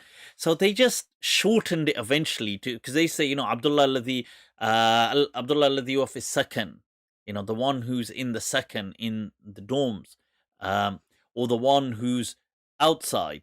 And then the one Abdullah became Abdullah second. So they just started calling Abdullah dorms. This is what they started calling him. And then he says, we start calling him Abdullah ibn second, like in Arabic, the son of, but it doesn't mean son of, but ibn, it can mean of as well. So they use it like ibn al-dunya, ibn al-waqt, and so on. So ibn second, we used to call him ibn second. Now, Ibn Sakan is also the famous muhaddith who transmits Bukhari, one of the students of Rabri. Now, he gives this example. He says, once we were in class and we were reading a hadith, and the hadith is in Bukhari, and it mentions that somebody hands the Prophet a handkerchief, just a casual hadith. It says, Nawalahu min dilan, and it says, Falam yuridhu. It says somebody gave him the handkerchief, but he didn't want it. Falam yuridhu. And he says, and our mate, Ibn Sakan, Abdullah ibn Sakan, he said, no, lam yaruddahu. Don't you think it should be falam yaruddahu? Because the spelling would look the same. Yarudda is to return it, reject it. So the person saying they gave the handkerchief and the Prophet didn't reject it. You see, now the meanings are entirely opposite here. Yeah. Now, even though the orthography is the same. Now, what's interesting is he says that when I was reading in Fathul Bari, Ibn Hajar's commentary, and he says, Huwa bis sakun, it's falam yuridhu, he didn't want it. And he says, wa wahama ibn Sakan. وقال بالتشديد. He says that, and Ibn Sakan made a mistake when he said it was with a shadda. But obviously Ibn Hajar is talking about that Ibn Sakan, But, this doctor says, what a coincidence. The guy saying it here was also Ibn Sakan. And so the mistake is the same. But I thought I'd just share that little story. And yeah, so the whole point of why I'm trying to say this is that, you see, all these people can't be right. So there's definitely people choosing, and they could get it wrong. You have to accept that. Right, so that was the point on epistemology and how it reaches us. And then we discussed themes, the ontology of Bukhari. And here, I think really this was entirely a very slippery slope for Dr. Saab or anybody who jumps, on the field, on the slope. It's very difficult to maintain your balance and sustain your position, because the hadith are very blasphemous, and they're ridiculing in nature, and they're embarrassing. The ones like Moses running naked, or the Prophet touching women, or the Prophet being bewitched and becoming clumsy, the Prophet forgetting the Quran, and these kind of things really denigrate from the honor of the prophets. And yeah, so here Dr. Saab did try to defend it. He tried very hard, was adamant about his positions, but I think that it was embarrassing. But I think it's embarrassing for anyone, not because of Dr. Saab himself, but I think anybody who tries to defend these topics will struggle to do so immensely. And to me, I would sum it up by saying, you see, what it proves simply. See, it proves my point. It really proves my point. Because what you're saying in essence is that, the Prophet could forget the Quran. The Prophet could be clumsy. The Prophet could forget surahs and verses. The Prophet could do all of these things. But Bukhari could never have made a mistake. And you see, there you go. And with that, I rest my case. Because in essence, that's the argument that one walks away with. That, if the Prophet of God, you're saying, could do these things, isn't it min babi awla, more deserving that Bukhari and these transcripts along the way in Frabri made these mistakes? Isn't that more obvious? But yeah, so that's the summary of that. But it was an amazing discussion, and I'm very grateful to Dr. Saab for accepting that. Yeah, so here I'd like to say a few words on my agenda. What is my agenda? Okay. And in that discussion with Dr. Saab, it was raised a bit with Dr. Abdul Majid, because at one point we spoke of Dr. Bashar Awad, and he says, oh, but Dr. Bashar also refutes people. And I go into this, secularists in the Arab world. And I want to clarify something.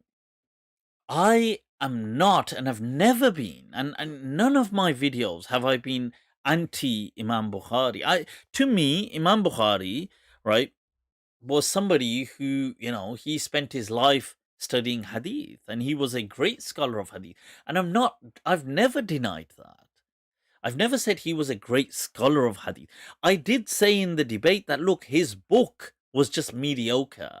It wasn't this amazing book that later on it became, but he himself was an exceptionally talented individual. I'm not denying he wasn't the best in his day and age. There were people much more senior to him, like Abu Hatim and Abu Zur'a and all these people, but he was still outstanding. He was in the heavyweight league. There's no question about that. And I'm not, I would never tolerate swearing at him or things like this. People just, because there are people in the Arab world, especially, and some from the Indo-Pak world, who have accused Imam Bukhari of being a kafir, of being a hypocrite, of being a hidden non-Muslim zindiq, who he has this great conspiracy to forge these hadith, to defile the prophet, and he's doing this as part of his evil. He wasn't a prophet, and he wasn't infallible. And you have to remember, the book that comes to us from him, 100% of it is probably not from him. but maybe 90% of it was his, maybe 80% was his, but the whole book, I feel, has definitely been kind of played with along the way. And then people have been adding to it. And you have to remember, sometimes they do it with good intention. And I'll explain that in a moment.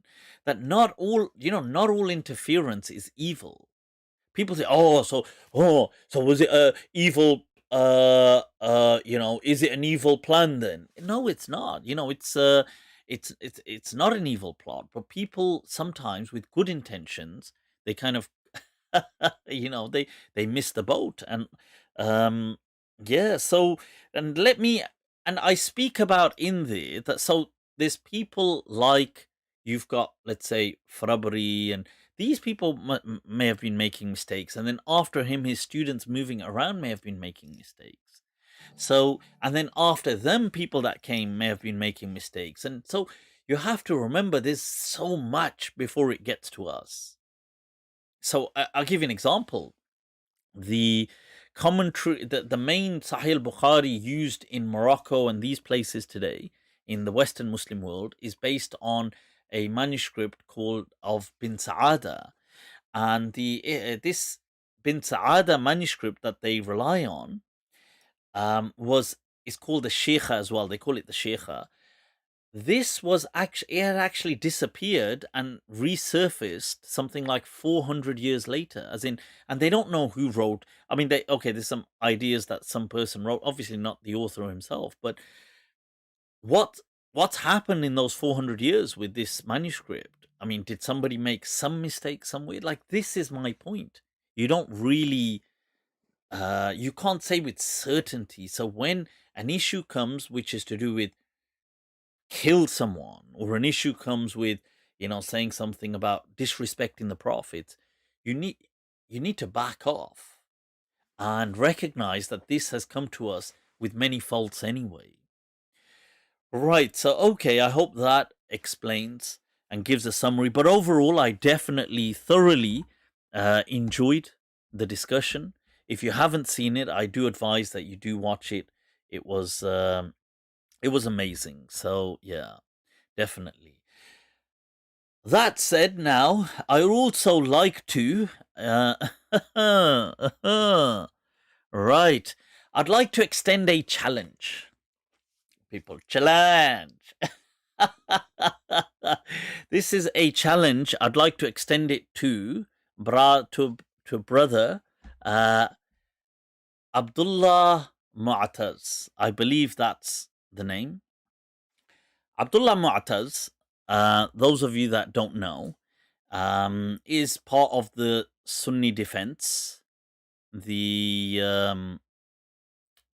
which Farid used to be a part of, but he isn't anymore.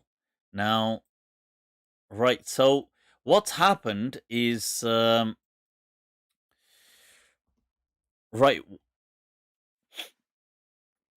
a little while back, Abdullah Mu'taz made a video refuting Bukhari Gate. Okay, and he says he is very confident that he's answered all the questions. So this is my challenge. I am challenging, but what the challenge means simply is I'm extending an invite to a discussion. Okay, to come on to Mind Trap. Let's have a discussion. It will be respectful. There will be that kind of, as much as I can, I will try and make you comfortable. It won't be disrespectful in any way. It can be passionate, but let's do it. What say you, Abdullah? Because Abdullah, I don't think he's right now is with Farid, brother Farid, but I think they've kind of had a split, or maybe they still collaborate on stuff. I don't know. I'm more than happy to have Farid Ganguteli Saab on Mind Trap, but in all honesty, I'm a realist, and I know Farid is never going to come. Okay, and I admit as well that with Farid there is a certain amount of bad blood now. I accept that, because look, Farid went about, made so many personal videos about me. He called me a kafir, called me a zindiq, a hidden non-Muslim who deceives people by being a Muslim. He made loads of attributions of me, like, look, I'm mocking the dead. He kind of took that clip where I'm speaking and where I kind of smirk, but the photo he puts is of me laughing my head off, like at the dead people, and he says, "Oh my God, look, he's laughing." He made this post calling me something nothing to even do with me about LGBTQ, but bringing me into it and saying so. And obviously, I have consequently given him the title Ganguteli, and I've also kind of made some entertaining video displays for him. So I think there's enough kind of I think there's enough bad blood between us. But I'm still happy if Farid Ganguteli wants to come. I'm more than happy. But I can see that not happening. One, I know Farid, I suppose, however he is, he's obviously not stupid. And he knows if he came on, this one, not nice, it'd be too embarrassing for him. However, Abdullah Mu'taz, look, there's no bad blood between us. There's nothing. This is like a fresh kind of engagement. So I extend this to you, inshallah, if you can, within the next 14 days. Let's make this happen. Okay, so you reach out to me, I will accommodate accordingly. It's very straightforward. And you use all this streaming software, so you're very familiar with it. I'll bring you through on Skype. We're going to have a discussion on Bukhari Gate. You've already made a video about it. I think it's about over a year old or something, answering it. So it should be straightforward and it'll be courteous. But I hope that this challenge is taken up. And I'm using the word challenge just because in your video, it was kind of like it was kind of termed, it was like that. That's what was being given off. So, yes, I hope you don't kind of shy away from it. But let's make this happen, yeah? So, Abdullah, and those of you that know him, I will cut this out as a separate segment. Send this to him. Let's make this happen, man. Mind Trap, Bukhari Gate, let's discuss. It's good to talk. So, right, okay, now... Right, yeah, so... Yeah, that's what I'm saying. It's a conversation we're going to be having. It's not something, it's not conversation. And look, that's proof. We've had a 5.5-hour conversation, disagreed. Okay, now some people did say that, oh, Mufti, you interrupted. And they were in the beginning. Later on, I do less so. In the beginning, there was some interruptions. But I think, I suppose you live, you learn. The reason, I think next time I would just make it clear that both sides, they have the opportunity, but just so it's fresh in everybody's mind that, look, if you feel that the other person is going entirely off topic, or you feel that they're not answering the question you asked, like maybe they've misunderstood the question or they're answering a different question, it's absolutely fine to interrupt. And as it would in a natural conversation, you see, in a natural conversation, some of it you do kind of interject and it does happen, but for the most part, it's, there's a healthy conversation. So cool, people. And we don't, and I think this is a testimony. We don't need to be told how to have a conversation. We're mature adults. We can do that. So, people, all right. Mufti, how tall are you? Not that tall. I'm just 5'9". That's standard. I don't know if that's standard. Some of the countries that's going to be short. I suppose America, everybody's like 6'5", 6'4". But in certain parts, that's just standard kind of height. Mufti, what is your diet? Yeah, my diet is... it could be a lot better. I've been trying to sharpen up my diet since I had to go see a consultant for my throat. So been trying to sharpen up. Yeah. All right. So what is going on? All right, people, let's look at all of this talk on. Somebody said in China you're huge. Yeah, that's true. That's true. It's all relative, people. It's all relative. Right, so missed my question. You nutty. Somebody said, nah, Mufti was taller. That's my presence. You see, my presence gives that. Oh. So, people, right, let's move on. Right, an ilmi little discussion, people, is... All right, let's move, before we get to the ilmi thing, another interesting question. And then I'm going to come back to this hadith, understanding hadith and things like that. But in between, people, pressing matters one must attend to. Rather. Right, and that is, as we can see... Right, so people, those of you who were in the UK or are in the UK, know that, and actually maybe in other parts of the world as well, we've been struck with so much snow, just suddenly, out the blue. Right, now, with the snow comes comes what? No, not all the traffic accidents. That happens. With it comes the masail of fiqh, people. The masail of fiqh. So here we are, dealing with pressing issues.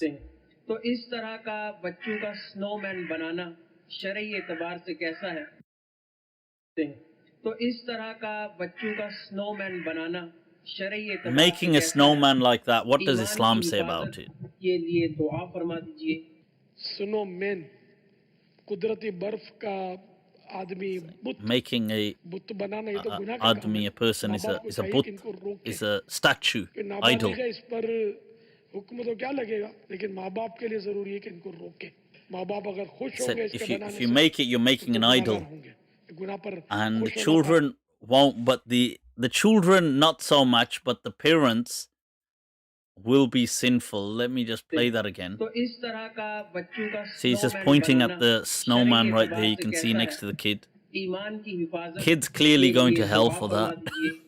Snowman कुदरती बर्फ का आदमी बुत बनाना ये तो गुनाह का काम है ना.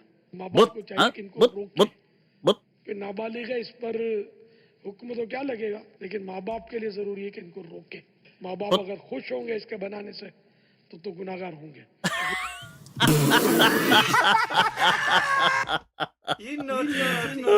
All right, so people, this is Maulana Ilyas Qadri Sahib, the head of the Green Turban lot.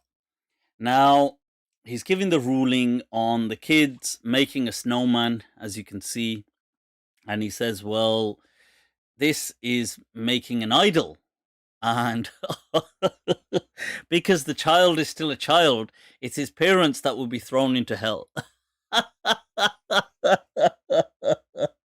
Ilyas Qadri, you're doing it, man. You're doing it. I mean, you're just on another level of comprehension.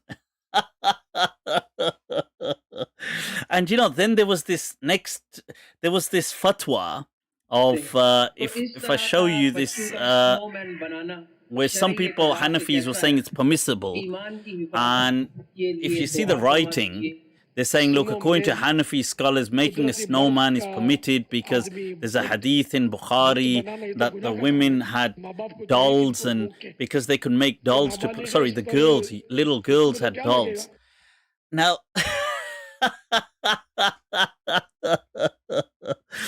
honestly, what on earth is happening, people? What on earth is happening? This, if you have to justify children playing in the snow and making a snowman by saying, let me find a hadith from Bukhari to justify it.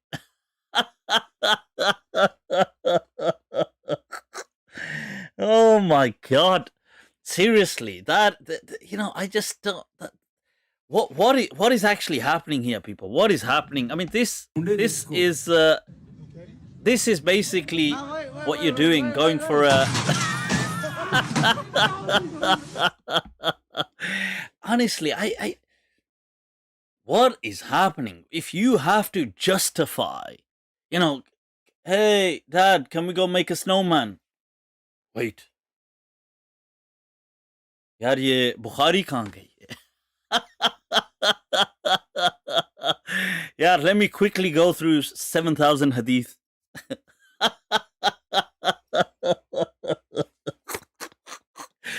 I mean, have we become so handicapped that we can't think? If you have to ask a question like that, your Islam is massively problematic. Massively. If that's how you operate, that can I build a snowman? Right, let me look at the Musnad of Imam Ahmad.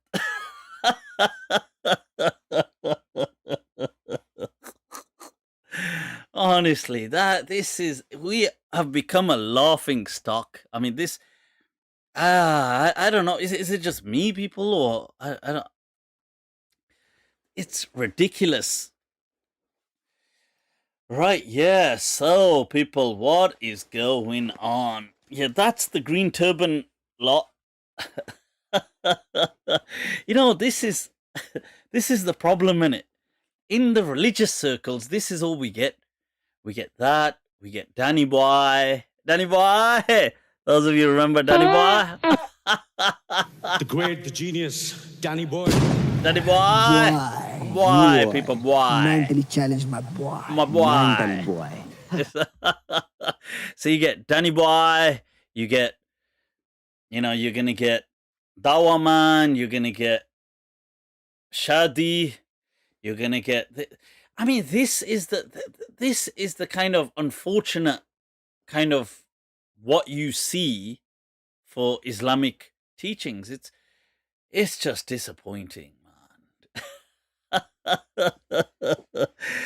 हर मोड़ पे मिल जाते हैं हमदर्द हजारों, शायद मेरी बस्ती में अदाकार बहुत है. हाय.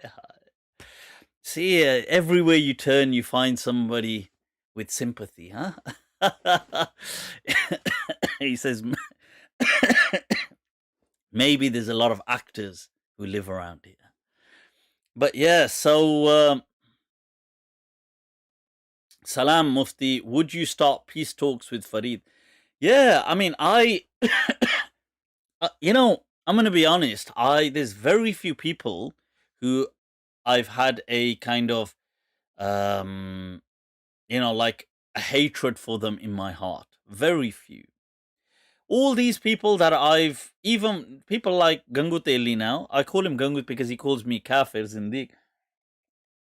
But I'm being honest, I don't have hatred for him in my heart. I honestly don't. I do, obviously, I have a joke and a laugh and I mock him, but I don't have this kind of resentment towards him. If I think, oh my God, I hate him. I don't. Honestly, I don't.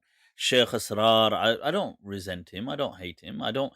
Sheikh Yasser Qadi. I honestly, there may have been, I'm trying to think of some name. There may have been one odd person throughout, that I've ever felt that kind of resentment. Maybe they've kind of did something which was just totally unacceptable. And I thought, well, in my books, I'm trying to think now who, but these kind of people that all this that I do, it's not in my heart. Wallahi, and I'm not just saying this as to kind of sound good. It really isn't in my heart. This kind of stuff is because of what they've done. If they are respectful to me, I would be immediately respectful to them. Immediately. It's not like I would be respectful if they were respectful to me. But because they treat me like and not just treat me, they call me a kafir and a hidden apostate and all these kind of things, which ain't right. You can't, you shouldn't call people things like that. I had somebody say to me, why Mufti, why somebody very sensible and mature, he kind of messaged me, said, look, Mufti, you and you make these kind of monkey videos and come on, this is wrong, and you need to please, and you shouldn't do this kind of stuff. And look, my point was, I said to the person, look, Shadi al-Masri, and these people, they do worse, but they do it in their way. Their way is to get on the pulpit and call me a kafir, and to say in their podcasts that I'm a disbeliever, to tweet that I'm a non-Muslim, to call me a zindiq on Twitter, and see, this is their style. They will publicly write these kind of words because it fits that thing. Me, I won't call them a kafir or something. I will just mock them, and it'll just be funny. But this is my style. Obviously, they can't do this because they couldn't be funny if their life depended on it. Anyway, so that's my, to people say, why do you include these? Why don't you kind of stop? But why should I? Maza aata hai. You can't stop something if it's, maza aa raha hai. It's fun. So, right, let's move on, people. Let's move on. What were some of the other topics? Right, okay, hadith, people, hadith. Check this out. Now, I had discussed something about called the kind of bounce and ripple effect, or the boomerang and ripple effect, that basically a hadith, when it's being said by, let's say, Imam Bukhari, it could influence subconsciously other people and their hadiths in their books. So this is a response to the question that comes that what if you sideline Bukhari today? Doesn't matter because these hadith are still equally found in some of these other books. But my question to that is, how do you know this is not a bounce effect or a ripple and boomerang effect? That basically, because Imam Bukhari was he was a great person, and even though these people don't transmit from him directly, but they acknowledged him. So if somebody said, or if he said, or somebody from them said that, look, Imam Bukhari said this narration, it may be that the listener, he may do it subconsciously, he may do it consciously, may alter his version to standardize it with what he just heard. And people do this all the time in shared memories. So people will sometimes, your friend might narrate an event to you, and their version of it may be slightly different to what you remember. But if that person is somebody, for example, one you look up to, and two, if it's maybe a more appealing memory, you might alter your memory to match theirs. This kind of mirroring. And it may be the people who took the books from these other imams altered it. You don't know. And so this is not something I'm just saying. Like people could say, well, Mufti is a bit of a long shot. But here, let me give you an example, people. You thought I speak without dalil.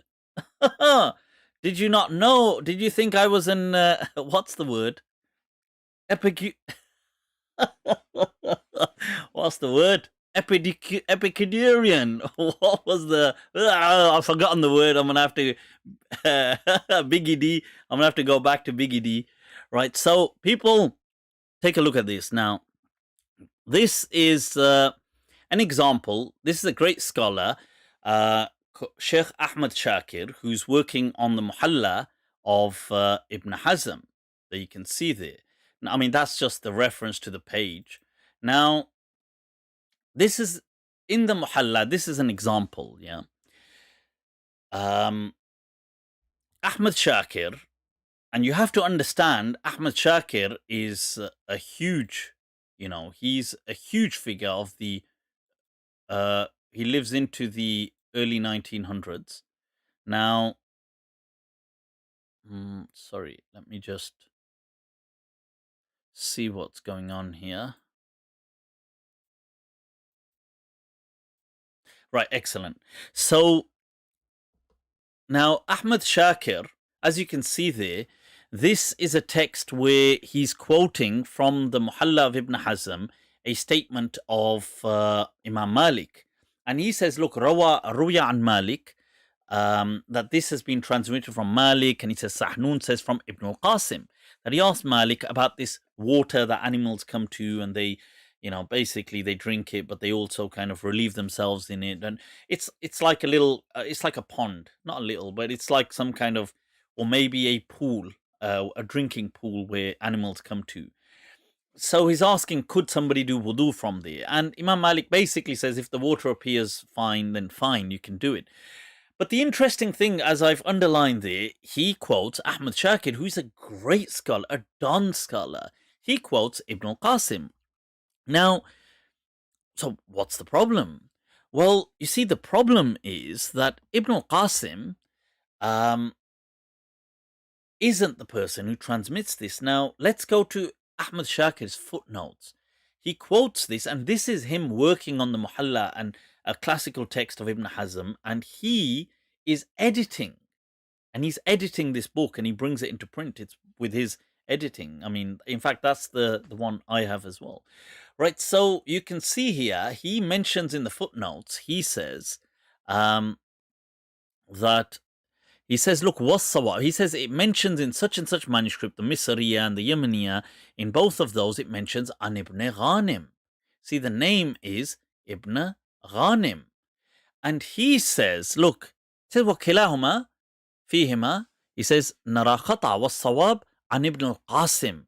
فَإِنَّ سَحْنُونَ what does that say? إنما يروي الفقه عن ابن القاسم عن مالك وهكذا المدونة. So he's saying, look, this must be a mistake, because it's Sahnun, whenever he transmits Maliki fiqh of Imam Malik, he transmits it via Ibn al-Qasim, as the Mudawwana is. Then notice he says, which is underlined in red, وَقَدْ جَهَدْتُ أَنْ أَجِدْ هَذِهِ الْمَسْأَلَةِ, I really tried to find this mas'ala in the Mudawwana of Ibn al-Qasim. But he says, فَلَمْ أُوَفَّقْ إِلَى وُجُودِهَا, I didn't manage to find it. Now, right, so, okay, so you say, well, okay, what's so, interesting about that? You see, the interesting thing is Ibn Ghanim does exist. Not only does he exist, you see, here is a quote. Imam Malik used to praise, exalt him, think of him so highly that when he would attend his class, he would make him sit on one side to him, on his side, and he would ask him often what's going on. Ibn Ghanim was from North Africa. He was from modern day Tunis as well, which is also where Sahnun is from. And Imam Malik would often ask him, and he went on later on to become a judge in Africa. And he was deemed one of the most knowledgeable people regarding the statements of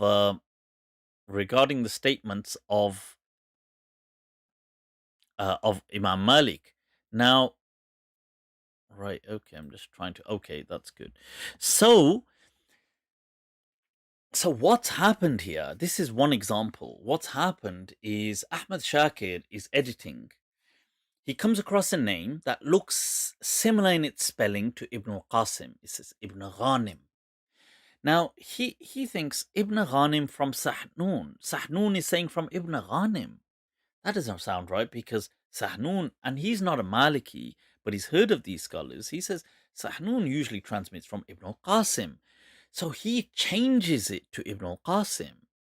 See, he's not doing this out of some evil intention, but he is trying to rectify because it makes sense to him.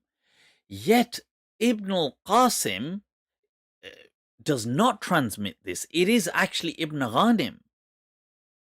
So here you have a kind of working editing taking place. And I'm showing you an example of something which is, obviously you say, yeah, but so what? This has happened now and we've picked up this mistake. Yes, that's because it's happened now. But what about all the hundreds of times that this has happened in history? And people that come after would just quote him. Do you understand? And this is part of that kind of ripple effect that is created. And let me show you another example. You see, in the same book, the Muhalla, there is a hadith. Right now, the hadith itself is a standard hadith to do with the menstrual cycle. But the interesting thing, I want to show you how hadith, the chains get influenced. Now, this hadith is transmitted from 4 people are transmitting it. Yeah, so you can see here in the kind of purpley color, that you've got these top three people, Sharik, Zuhair, and Ubaidullah, transmitting this hadith. Now, what's interesting is the hadith comes, like they mention the chain. They say, I've written it there, Ibn Aqil, from Ibrahim, from Imran ibn Talha. Now that's fine, from Imran ibn Talha. The problem is there's a fourth person who narrates this same hadith. So the top three are there, they narrated, it's in Tirmidhi, Abu Dawood, it's in the, you've got it in a few variant kind of texts right there. Now, I think in Ibn Hibban, in Hakim, he mentions it as well. So here you've got, then there's a fourth variant. Now check this out. I've got that below in the orange, Ibn Jurayj. Now this, you can see also is transmitted by other books. You've got this, it's by Tabrani as well, and a few other variants have transmitted it. Now, in this narration, of Ibn Jurayj, he doesn't mention the name Imran. He says Umar ibn Talha. Now, why is this important?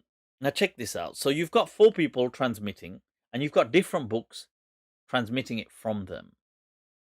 So you've got, from these people, whether it's going to be Abu Dawood, Tirmidhi, all these people transmitting it from these three, saying that the name is from this person called Imran ibn Talha. Now, what happens? You have a fourth variant, which is transmitted in the books, like in Tabrani. It's transmitted in the hadith books. It is there. It comes from a person, Ibn Jurayj, very famous, who says Umar ibn Talha. Now, remember, his narration says that because he taught that. Ibn Jurayj taught it was Umar. He was mistaken, but he taught that. Now, what Ibn Hazm does, now check here, there's a double-layered mistake that goes on. Ibn Hazm transmits this with Umar ibn Talha. So what you can see at the bottom in red, Umar ibn Talha, but he doesn't transmit it from Ibn Jurayj. He says that we transmit this hadith. He says, look, Ibn Jurayj, he mentions, but he goes to the chain of the top people, Ubaidullah, and he says, this hadith, we transmit it via Ibn Jurayj, we transmit the same thing from Ubaid. But he goes on to mention Umar in the end. Now, you might think this is not a big deal, but it is, because look, he's mentioned a chain that comes from somebody called Ubaidullah, but given the variant that belongs to Ibn Jurayj in it. And then he says, well, look, Umar ibn Talha doesn't exist. There was no person called Umar ibn Talha, so this is nonsense. Fine. That's one mistake, and that's because this variant of Ibn Jurayj, where he taught Umar, was wrong, but the other three had the correct name, Imran. Along comes Ahmad Shakir, hundreds and hundreds of years later, he's editing the work. What he does is, when editing it, he corrects it. But he corrects the Ibn Jurayj version. He corrects that. You see the number 4. He corrects that to Imran ibn Talha. But the problem is, this version of Ibn Jurayj is, even though it's mistaken, but that's how, it may be false, but that's how the document is preserved. Now, you have to preserve the document as it is, so we can say, look, Ibn Jurayj did this was false, but this is how he transmitted it. These three transmitted it like this, and that was correct. But he alters the Ibn Jurayj narration in standardizing it with the other three. You see, and what he's done is he's basically standardized a text and confirmed the other narrations by altering it. I don't know if this makes sense to you guys, because you've got to understand that what is actually happening here. I know it's just names, so don't get lost in that, but look at the phenomenon. One person, he's mistaken, Ibn Hazm, he's mistaken. He begins the mistake by quoting Ibn Jurayj's word, but he says, he quotes it from those people who say a different name. Okay, one mistake. Now you have Ibn Jurayj's hadith. Fair enough, but Ibn Jurayj's hadith does have a mistake in it, and it's a historical mistake. Along comes hundreds of years later Ahmad Shakir, and he amends it in light of the other ones. So now if you read it, you would read it correctly. Now you say, well, that's great, but no. You see, it's the phenomenon. It's not just this incident. It's a working document. You are editing it based on your current understanding. You see, you're standardizing a model. And this is exactly what may have happened in the past. See, you're just catching it out now because Ahmad Shakir highlighted this. But what about all the people who did this in the past with Imam Muslim's book, with Abu Dawood's book, what about all of that? Where they started to standardize. And I give the example of the hadith where the Prophet is allegedly saying, if it wasn't for Hajj and looking after my mother, I would have wanted to die as a slave. And jihad, I would have wanted to die as a slave. And that's absurd because nobody wants to be a slave. And secondly, the Prophet's mother wasn't even alive. So this understanding that may have been Abu Huraira, and then all of a sudden Muslim and Ismaili now find a hadith. They actually have a hadith now that reads, it's not the Prophet saying I swear by God, it's I swear by he who Abu Huraira's life is in his hands. That this. You see, so it's a concept and then it's reified. It becomes real. It finds a body. It's concretized. So it's like you send out this idea, this thing, it's here, and it comes back. So the kind of ripple and boomerang effect that's happening, it comes back and it kind of concretizes this because it matches it and it creates a kind of equilibrium of harmony. So I don't know if that makes, I hope that makes some sense, people. But that was to explain why I felt what I did about these hadith, this theory that what about other hadith that are the same but in other books. And here I'd just like to say a quick word on, right, I'd been thinking, people. I don't know if you've heard of Darwin's Cathedral. Okay, so Professor David Sloan Wilson, so he has this book and he has lectures on YouTube as well. So it's Evolution, Religion, and the Nature of Society. So what David Sloan is arguing in Darwin's Cathedral is that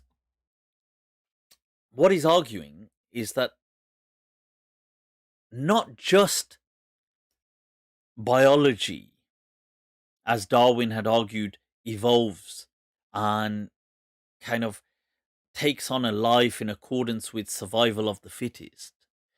He argues that systems of belief and cultures equally are like living organisms.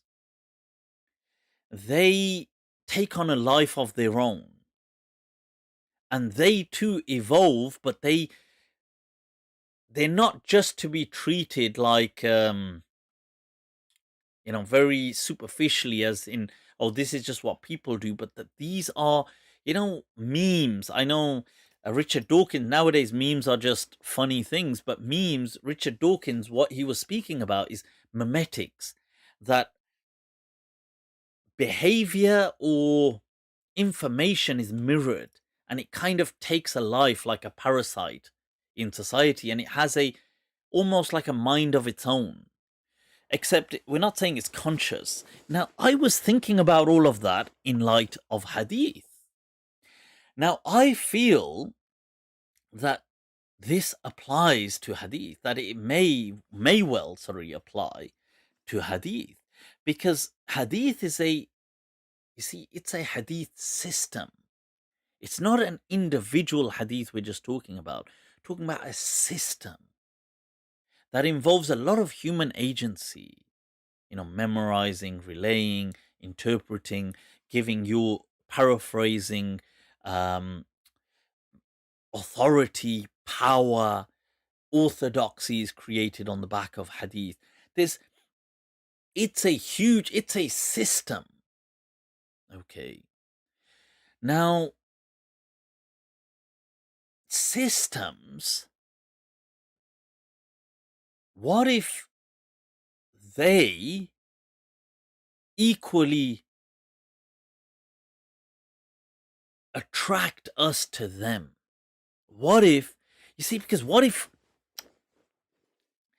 ideas and these kind of, it's, I suppose, small, at a low level, just ideas, but at a greater level, systems of ideas. What if they are like how you have viruses, how you have, I'm not saying that in a negative sense, but that they have a kind of a hyper existence. Not you need to bear with me, because I don't want, people might think, what on earth is Mufti on about here? Look, in the past, people looked at biology, they looked at life very simplistically. Yeah, they didn't understand microbiology, they didn't understand germs, they didn't understand bacteria and viruses. So they understood contagions to be very simple, like you touch someone, it passes on. They couldn't understand how something is airborne, because they couldn't understand, they didn't have that level of understanding of microbial entities. Today we do. So we view this world differently. Technology, like we view things, like look at today, the way we understand things like Wi-Fi.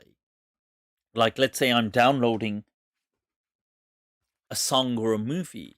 Now it is just coming in the air to this device. A whole movie is just coming in the air. Now, if you try to explain that to somebody 500 years ago, they would find that dumb, and they would argue against it with good reason. Like they would say, oh, well, in that case, if I put my hand in front of it, shouldn't I be blocking it now? Or if there's a wall, then how can it go through the wall? Or how, you see, like they would, from their perspective, have good reason to argue against it. But today, with evidence, that, and with a more complex understanding of how technology works, that, well, actually, this is the correct depth understanding, a deeper understanding of technology. So, you see, what I'm trying to say is we have a very superficial understanding of, one, consciousness, and two, ideas, which in essence is information, but ideas. Like we don't understand, like to us, like we have a very shallow understanding, like, oh, well, there's some kind of neural activity, electrical activity. It's just a current taking place. But I feel that ideas are much greater than that, that they reside in the realm of consciousness, that they are kind of, and what if the way a virus is drawn to its host, you see, what if ideas are drawn to certain people as well? And you see, and why hadith in this light? Because hadith is a system of ideas. It's a belief system in and of itself. So when you consider it, that you have to understand that the way a virus would mutate and take on a life of its own to survive, the hadith system, once put into existence, would do the same. It doesn't matter. It would outlive the individuals. It would become a kind of organism that meets the challenges of the day and age. And it would obviously manifest that through the minds of people that preoccupy themselves with it. But yeah, I mean, I don't you're gonna say, yeah, Mufti's gone mad. But I'm serious. You see, this is why complex belief systems, they always evolve. You see, and the reason I'm saying about hadith is because, like, all these effects, like the boomerang effect, the kind of rippling effect, standardizing, self-correcting along the way, I know people are doing it, but as a kind of psychosocial organism, this belief system, it would be driven to make people do that, to kind of ensure its longevity to survive. Now, you may say, well, you're kind of ascribing volition and consciousness to it. But am I? Because look, viruses don't have consciousness. But but they're driven. And yeah, so I don't know. Look, this is food for thought. Don't shoot me. But I'm intrigued, you see. I was thinking about this and I was thinking, that, you see, if belief systems, what's to say that I know we are drawn to certain ideas, but what if certain ideas are actually drawing us in towards them?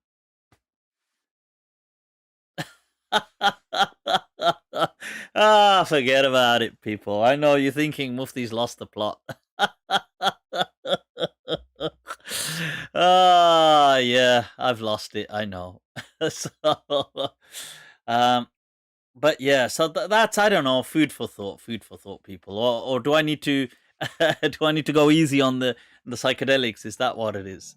But yeah, so right, let's move on, people. Let's move on. Also, that, you know, just a tiny footnote, that would give a different understanding to what Plato was saying about the forms.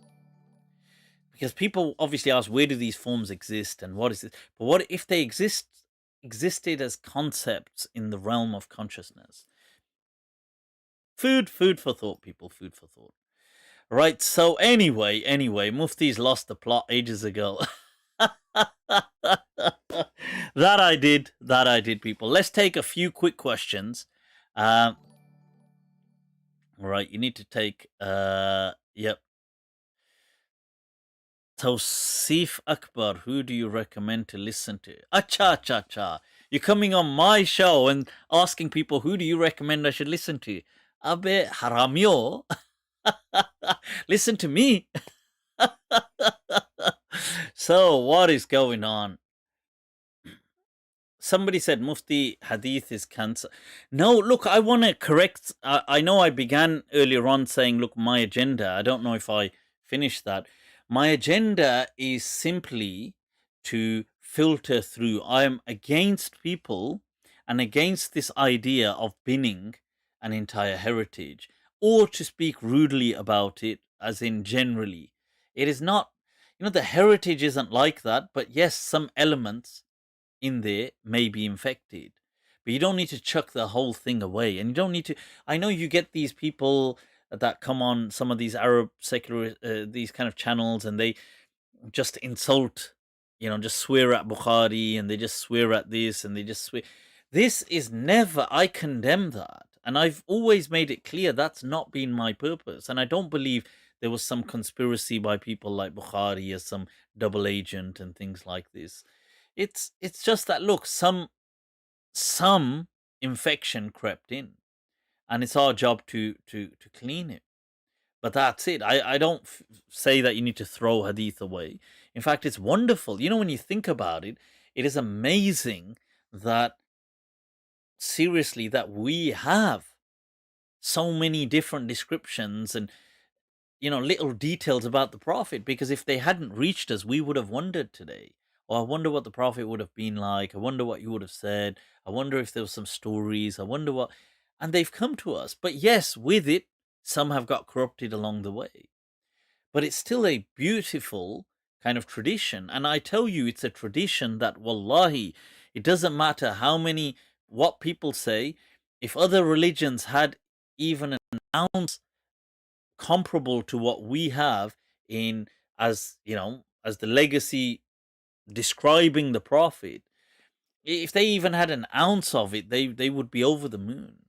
I'm telling you, they don't have anything like that, dating back to the figures of faith. So yeah, but so yes, by all means, we clean things and we filter things, but we don't. It's so kind of reductionist and naive to say, look, let's bin everything. Yeah. So people, Mufti, is LSD halal? Yeah, LSD is halal. You can watch my video on psychedelics. Paratha, aloo paratha is not. Paratha can be good, There's you see, but to me, paratha, those of you that know, it's kind of like a chapati almost, but it's kind of all very oily and made a bit. I don't know how to describe it, but you can just type it in. But you see, people just eat it on its own with tea, and I find that so strange. I have to eat it with salan, like with curry. But yeah, that reminds me that there's it's an anecdote. Speaking of hadith, there's an anecdote of Queen Victoria that in her time in India, people were protesting. So she comes out of a mini palace thing, and she goes, "What the hell's going on here?" So they say, "Oh, Queen, they're protesting."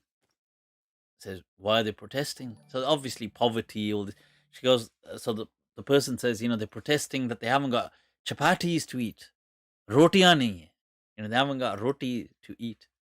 So she goes, "So eat parathe then."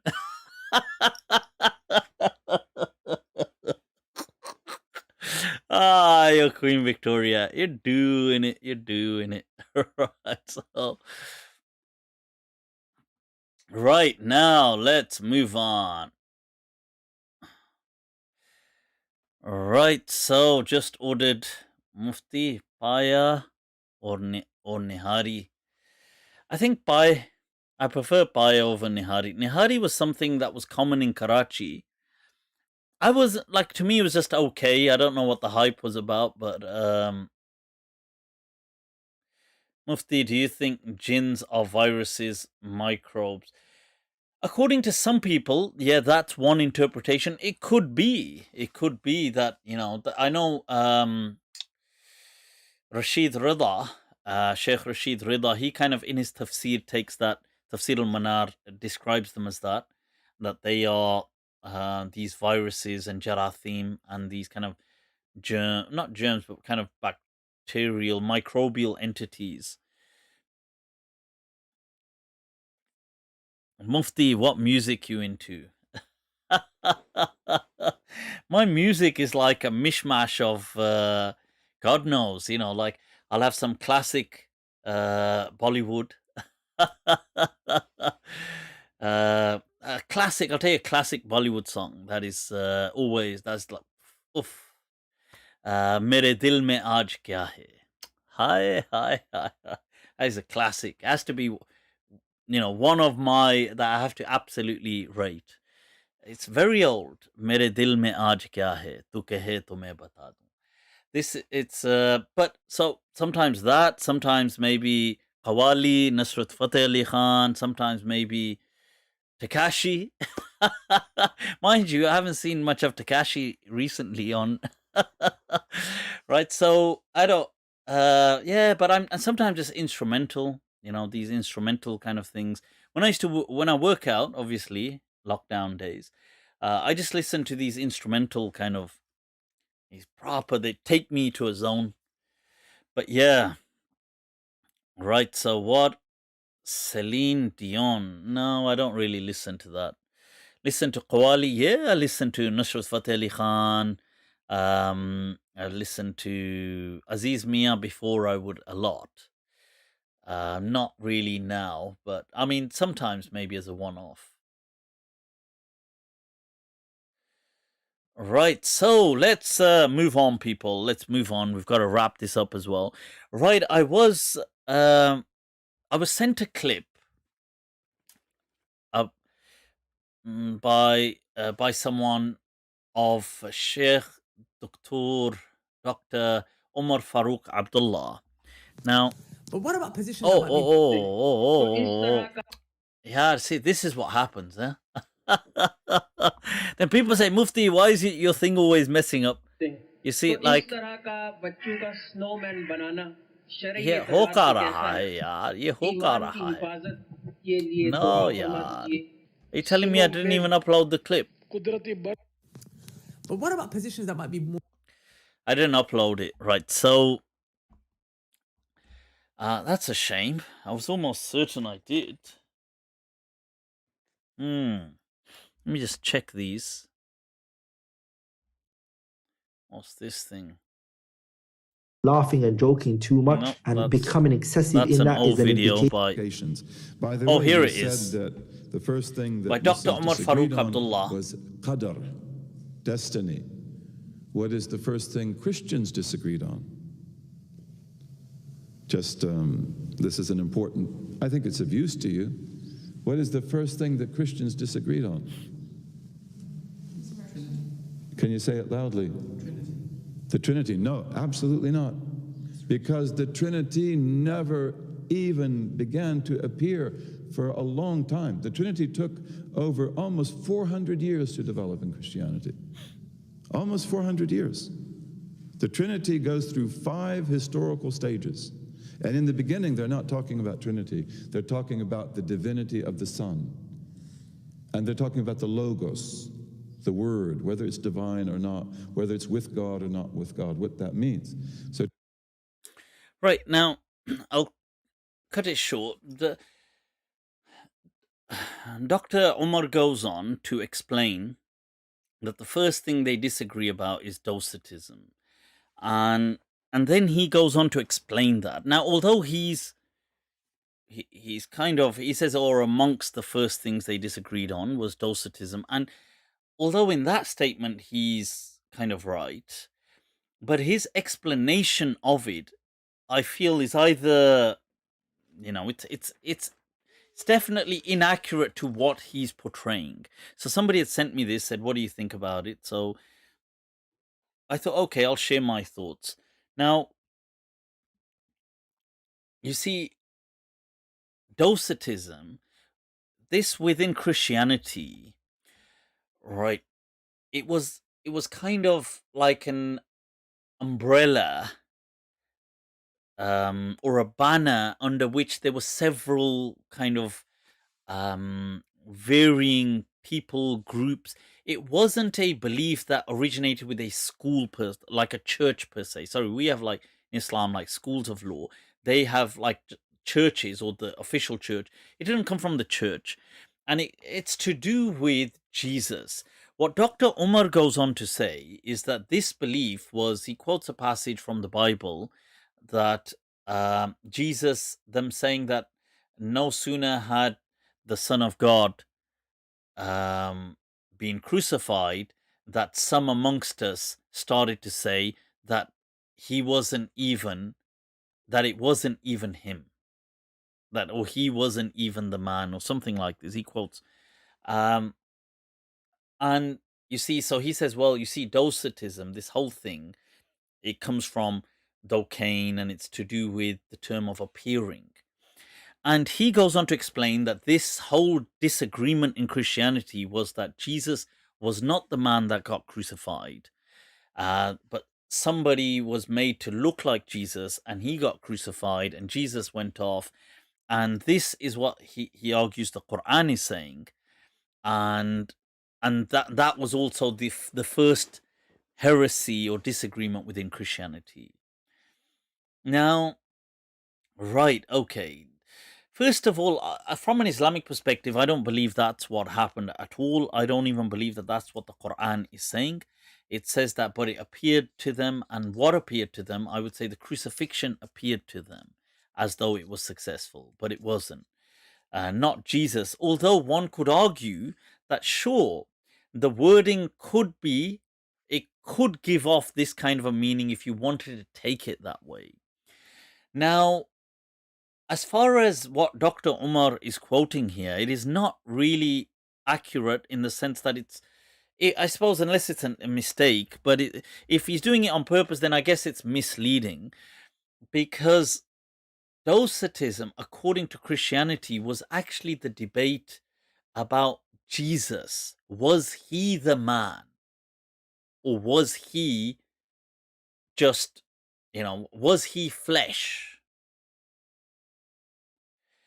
You see, the way some Brelvis, or many Brelvis, have this belief that the Prophet wasn't a man, he was Nur.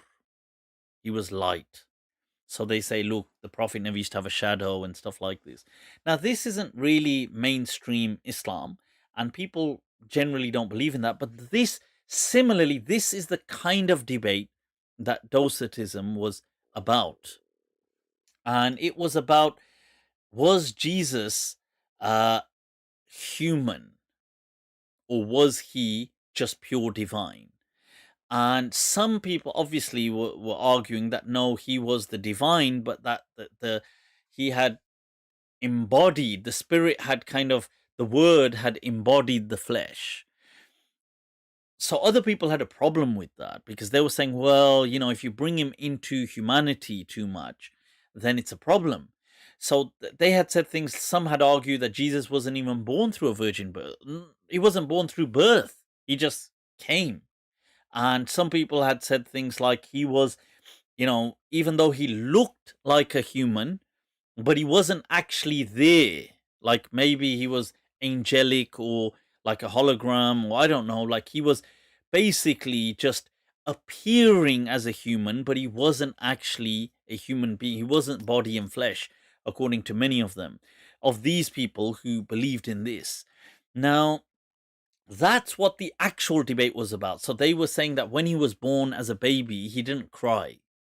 Why didn't he cry? Because he obviously, he's God, or the son of God. So he wouldn't cry because he wasn't really a human anyway. And it's interesting that this is why later on one of the next major debates is about Mary, the mother of God, and she has to equally be on a par. And then hence many of them saying she didn't, she gave childbirth like this, there was nothing, there was no pain. And it's interesting, the Quran contrasts that by saying فَأَجَاءَهَا الْمَخَاض, that the pains of labor brought her to this place, and she shook the tree trunk, and it mentions, it's an odd thing to mention about Mary, her labor pains. She says, I wish, ya laytani mittu qabla hadha wa kuntu nasiyan mansiya. If only I died before this day. It's an odd thing to mention. Why the labor pains? I mean, sure, we understand it's natural, there's always labor pains. It's because, yes, there was this, and it still continues, in certain, with the church as actual doctrine, the status of Mary, and part of that was argued that she, I believe Saint Thomas Aquinas as well argues that she felt she was like angelic, and she felt no child labor pains and nothing. And so anyway, we're getting off track. So the whole purpose of this debate was not to do with the crucifixion, although they do mention that, look, at the crucifixion, did Jesus actually feel pain? Like, when he was being beaten up, was he actually feeling pain? Because to some of those people, they saw that as, no, he's God, how can he? So to them, they were like, no, he wasn't even human, he was just pretending. And yes, there was a person known as Simon Magus. Now this is, although it's also been put under this kind of docetism or gnosis, it was not really the main debate of docetism. The resemblance thing, like appearing to be like Jesus, wasn't like what Dr. Omar is saying, always to do with, when he got crucifixed, was it Jesus or another man? It was about Jesus's humanity as a whole. Did he appear to be a man, or was he a man? That's what the actual debate was. But yes, there was someone known as Simon Magus who kind of appears later on elsewhere. And he tells people that he's actually still Jesus. And he says, I am like, he is Jesus. He's telling all these people. And he says that what happened when Jesus was getting crucified, he got swapped with me. Sorry, with Simon of, some people say it's the same as Simon of Cyrene, Simon Magus. And so basically they executed Simon Magus and not knowing, and Jesus got away as impersonating Simon Magus and saying, look, I'm him. But this person was also another kind of like like a charlatan and all this kind of stuff, and there's all kinds of issues with him, with this character Simon. But that's one little thing. Yes, it's true, and people that maybe did, kind of like relay that story, or some Gnosis kind of people may have paid attention to it. But this was not Docetism. Docetism was about Jesus's humanity, or was he just a resemblance? So Dr. Umar was presenting that, look, really the Quran touches upon the oldest or the first heresy of Christianity, that the man crucified was like a lookalike. But that's kind of misleading if you're portraying it like that. So I was asked, so I thought, TK, I'll give my thoughts on it. I want to say that right, I want to say that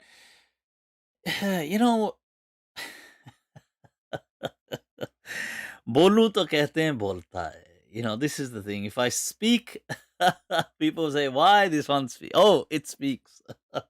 So, people, you see, like Sheikh Dr. Umar Farooq Abdullah. My thoughts on Dr. Umar is that he is incredibly talented, honestly, incredibly talented. This legend of a man who has been studying Islam probably from before I was born. and at that stage, he was grounded. I mean, he's one of the earliest Western Malikis, and he was so huge on the Maliki method. These are obviously all kind of knock-on effects of, or triggered by Abdul Qadir as-Sufi, who I've spoken of previously. And they were all very kind of upper middle class or upper class. They weren't just your kind of, they weren't the kind of plebs of society. So very kind of elite people that were being drawn towards Islam at that time. And Dr. Umar was somebody who goes off and he studies, and his Arabic is amazing for a convert. It's really good Arabic. And I say that because, most converts, including Sheikh Hamza Yusuf and all these people, even though their Arabic is good, but they still retain an accent, a foreign. I'm not saying there's anything wrong with that, fine, because it's not their language in essence.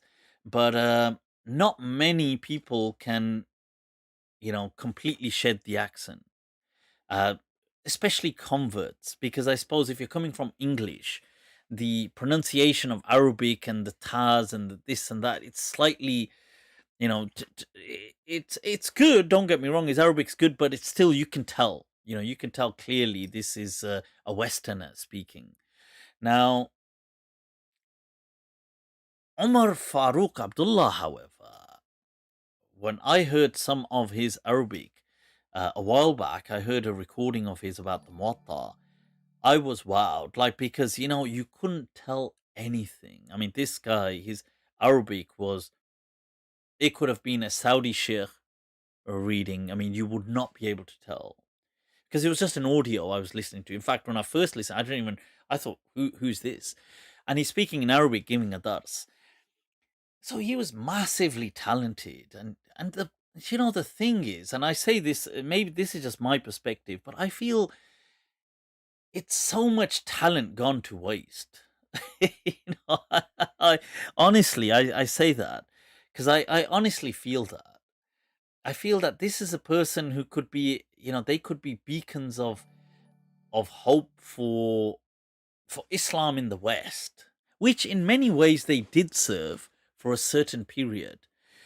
But what seems to have happened in old age, It's weird. I don't know what it is, but in old age, they seem to have been, they seem to have gone full circle to that. We want to seek out that desi thing, that typical, that peer muridi. I want to become a peer saab, this kind of spiritual sheikh who takes bay'ah from people and this tasawwuf kind of shuyukh. And it's a waste, honestly. That's my heartfelt kind of thoughts on it. I feel it's an absolute waste because you have to understand something. A sheikh from the West is never gonna gain that maqam of a peer from the East. Never. Not in nowhere in the foreseeable or imaginable future. It's not gonna happen. You see, you have nothing on those peer sabs over there. Because the peer sabs over there, that you see, it's that folklore kind of, it's there for centuries, and the people around them. And I don't even think. I think it's something silly to chase anyway. But if you were chasing it, it's not it doesn't work. It's not. And there's so much other talent here, and it's all intellectual talent, and it's all kind of just going to waste pursuing a kind of peer sub spirituality. And I don't know, I'm kind of I don't get me wrong, I love Dr. Umar in terms of his intelligence and ilm, but it's you see, that's why it's as hurtfully disappointing to see this in kind of slow motion over the past several years. Like, you think, what ये हो क्या रहा है? ये पीर मुरीदी क्या चल रही है? This isn't. Yeah, but I don't know, man. Maybe people might think, but this isn't like in any way to hate on him or anything. I have much respect for him, but it's not. My point was simply, it's not going to. It's a disappointment, and I've seen a few Americans do it actually. I don't know whether it's why it's an American thing. Is it? They seem to be really chilled until they reach a certain age. Then they take that kind of, is it that Ghazali thing? We need to go to a cave and retreat, and I don't know. But yeah, cool people. Right, so what is going on? I'll tell you what, 1-2 quick questions, then let's do the we'll have to do the let me add a little bit of spice to that. Right, so do the masala thing and call it a night, people. Are there any interesting questions here? I haven't taken some from the Jama'ah on Facebook. So what are you guys saying, huh? Imam Trump says, and then Jesus returned as Mirza Ghulam Ahmad. That's one disappointing second return. All right. All right, some questions about Jesus.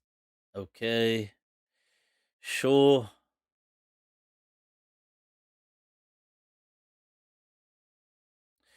Yep. Fushi has asked about Jesus speaking as a child. I have got a video explaining that look, Jesus, it doesn't mention he's speaking as a baby. That's just inferred by people. It actually says that Kayfa nukallimu man kana fil mahdi sabiya, who was a boy. So Kana, who was a boy just yesterday in the cradle. And that's because I feel that's referring to the incident, I think, in the Gospel of Luke, when Jesus is a young boy, I think maybe about 10 or 11, and he gets into an argument with the high priests, and they find it incredibly offensive and disrespectful. So I feel this is an indication to that.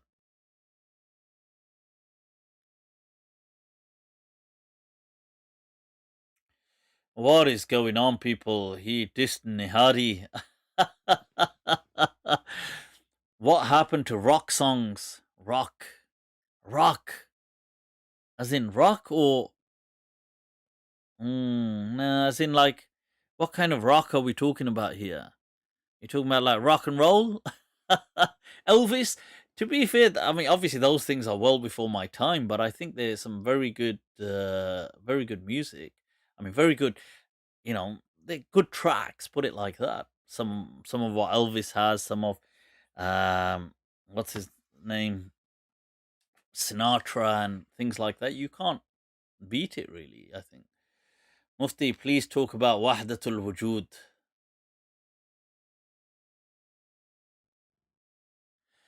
Right. Can you please read my question? I just read your question. Oh, I don't know you had a video. Speak a bit about Abu Huraira spent last 2 years with the Prophet and has 5,000 hadith. Umar asking him to stop hadith. Yeah, this is yep, that's a good question, Ashhar. It's true, I mean, you see, yeah, because Abu Huraira radiallahu an, he spends at best really 2 years with the Prophet. I mean, you're stretching it maybe 2 years, 2 months, something, but they try and stretch it and say it's 3 years, but it wasn't really even 3 years, but even if. And he transmits so many hadith. I definitely think that a lot of, there was a lot of maybe false memories being transmitted and stuff like that. And this is why Umar actually threatened Abu Huraira, and he threatened to beat him if he hears him transmitting in front of him. He said, if I catch you narrating these hadith, he said, Puttar. He said, you see this stick? Seriously, it's in the ahadith. Abu Huraira himself, when Umar dies, he starts doing a lot more narrations, and he says in some of them, I couldn't do this whilst Umar was alive, because he threatened me and said that if you do this, I'm gonna beat you up. I'm gonna, because he saw that, and it's not about beating him up. You see, it's about, because he saw it as an attack on the religion. Like, how dare you spread disinformation, and how dare you confuse people by, because Umar, it's because to these people, you see, you gotta remember, to Umar, Uthman, Ali, all these people, Abu Huraira is a nobody. He's just come like yesterday. And to them, they've been with the Prophet since, before Hijrah. And they don't even, like, do you know how many hadith Umar transmits? Take a guess. Considering that he's, alive for, after the Prophet, what is he, like, he's alive after he's ruling for, what is that, like, about a decade, yeah? So how many hadith does he, and he's in a position to rule, so he's teaching. How many hadith do you think? Take a guess. Let some people write some guesses.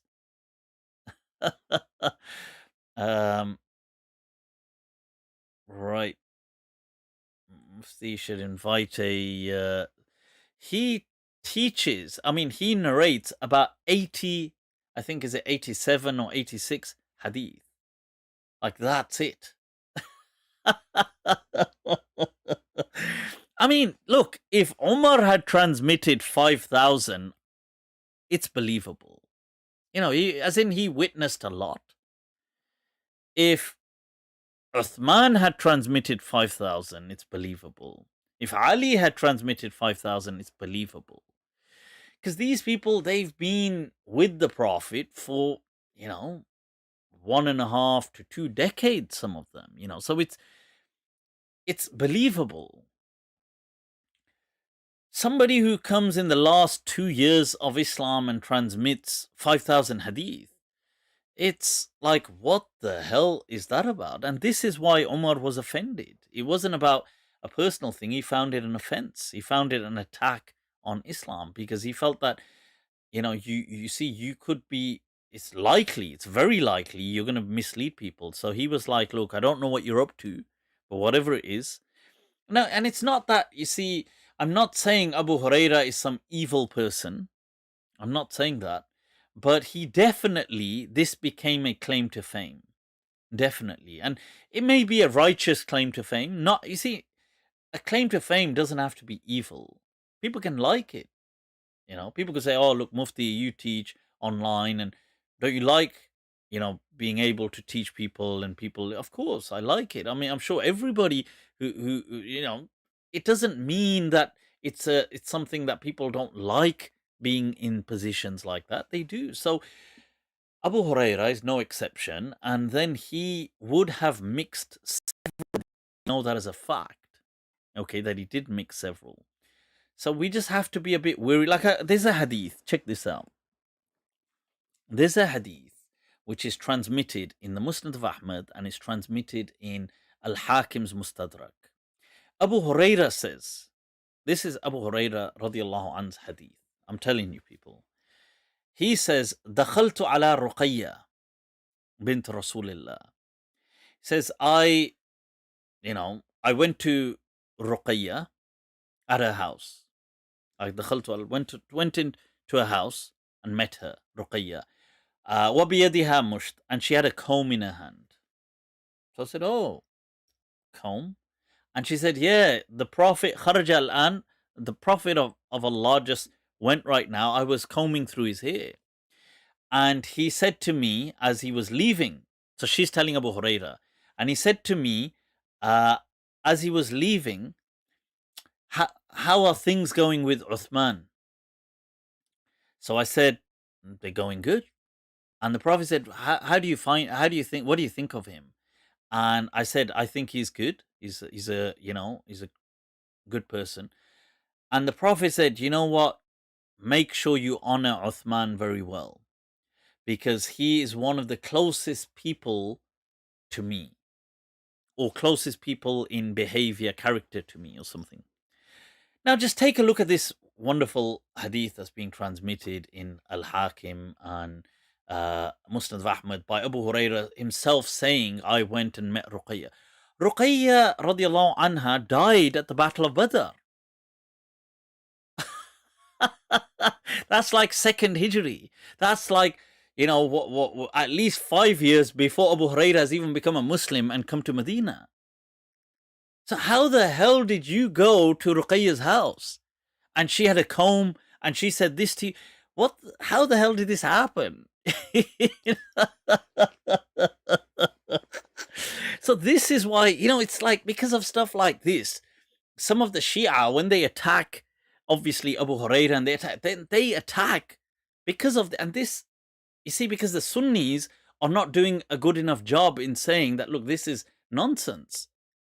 So they are then doing it. So, I was reading where one of the Shia guys, he goes, and Ruqayya had died in the Battle of Badr. فَهَلْ خَرَجَتْ مِنْ قَبْرِهَا? He says, did she come out of her grave? لِتَزُورْ هَذَا. Obviously, and they're disrespectful to the companions, some of them, especially to Abu Huraira and others. So he says, did she come out of the grave to visit this Mudallis al-Kadhab? So, but you see, my point is, when we have something like this, we should just kind of say that, look, this is nonsense, and nip it in the bud, and we should do that so other people don't have to do it. Sunnis should do that to their own tradition. We should critique it, and so take out, the flies in the ointment, because otherwise other people are going to say, oh, look at that. Cool, people. So why was Abu Huraira doing this? So obviously he is either he's making a mistake, or somebody from him is making a mistake, or maybe it's a false memory, maybe it's somebody twisting it. You see, we don't know, but what we do know is that's factually wrong. Because Ruqayya radiallahu anha, the Prophet's daughter, had died long before. So long before he'd become a Muslim. So, yeah. Let's wrap this up, people. So before we do that, we have... before we do that, people, as always, we need insight in life. So people may say, Mufti, lockdown, quarantine, what's that? Hum tum ek kamre mein band ho aur chabi kho jaye. What if we're locked in a room together and the key is lost? This one, not. So we need guidance, people. We need guidance on the intimacy, people. The intimacy. So, who else? Who better than let's go to. We need some nasiha, people, some advice, Arabic word for advice. So, who better than to go to the nasiha sessions of Dawah Man? So, people, as we can see right here. But what about positions that might be more recommended than others? Imam Ibn al-Qayyim rahimahullah. So, this is going to be Dawah Man highlighting to us from the wise words, with the wisdom of Ibn al-Qayyim al-Jawziyah, the wisdom of people in this lockdown scenario. If you get close, the touch accidentally, and you get the intimacy, the intimacy. So people, in all of this, right, a person must remember his position in humanity, and two, his position in the act. So what is this about? But what about positions that might be more recommended than others? Imam Ibn al-Qayyim rahimahullah discussed this issue. Some positions that might be more recommended than others. He mentioned that the woman on top is something that's not good. It shouldn't happen. And he had a nice reasoning behind it. Nice reason, okay. And I think it's worth mentioning it, considering the day and age that we live. He said the woman on top position, it makes the man basically behave like a woman. As in, it puts the man in the woman's position. It puts the man in the woman's position, because generally speaking, the man is the one who, in intimacy, is the one who is in control, right? Control. Whether the man approaches from the back, or the man approaches from the front. But if the woman is on top, then what this does is it puts the woman in more of a dominating position. Okay. Now, what this can encourage is femininity in a man. And that's the problem that Imam Ibn al-Qayyim rahimahullah had. Ibn al-Qayyim, he's not saying it's haram. He's got insight. It's not haram for a woman to be on the top position with her husband. Struggling. But he's saying it's something that we should keep in mind, that it's something that encourages femininity. It causes the man to be in the position of the woman. And sadly, we've seen how this is perverse. How perverted this has become, because now men have actually gone to engage in practices where they're not just in the woman's position, but then they're actually being treated like a woman, where they will ask their wife to actually penetrate them. This is sadly a very, very, very vulgar thing that happens, where a man will be penetrated by his own wife. And that's the thing, you see.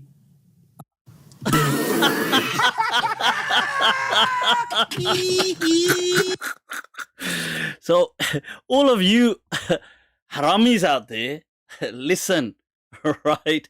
Before you end up asking your own wife to penetrate you,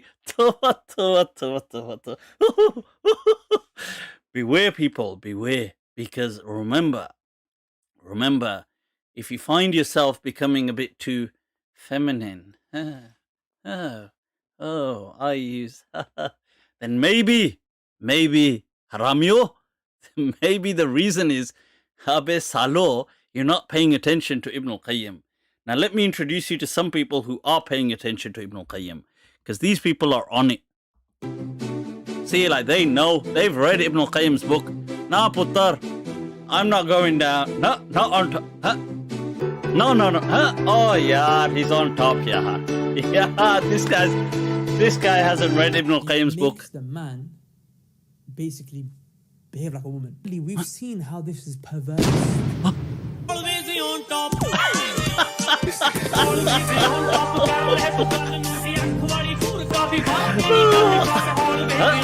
Always on top.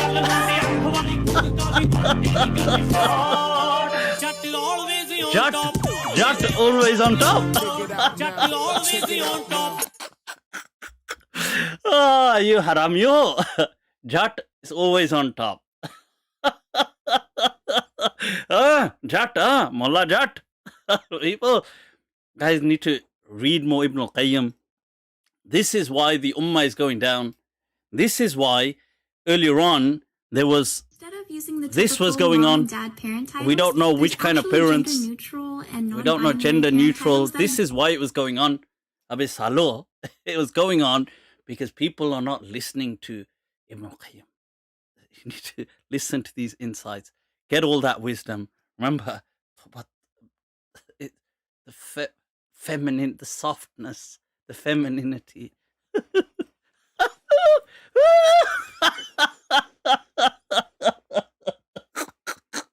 Oh my God, I honestly don't know what's going on in the minds of these people.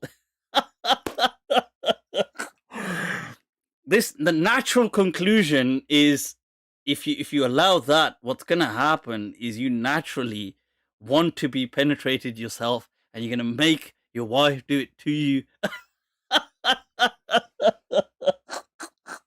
I honestly don't know who even thinks like how does where does he come up with these concerns from? We see it, Toba. It's Toba. Society.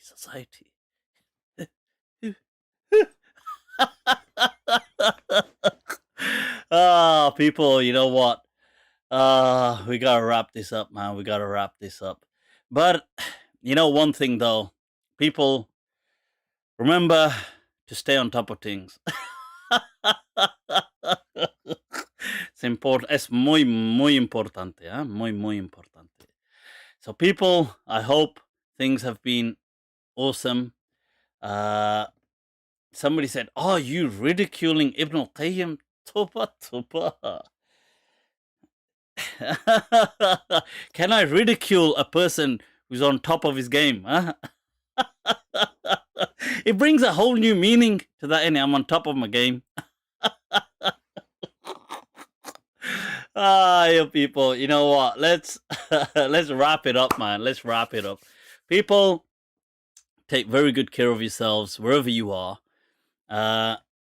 Can you join our Discord server and do an event? What's an event on the Discord? I'll have to look into what an event is on that. I thought that's that's like a chat group. But nevertheless, people, take very good care of yourselves. If you haven't already liked and subscribed,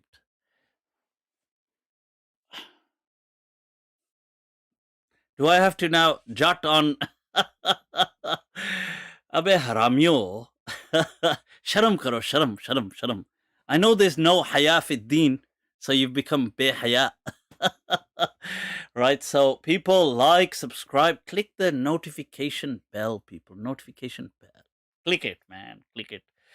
Other than that, if you haven't watched my full debate, do watch it. Like I mentioned, we bring it back up there.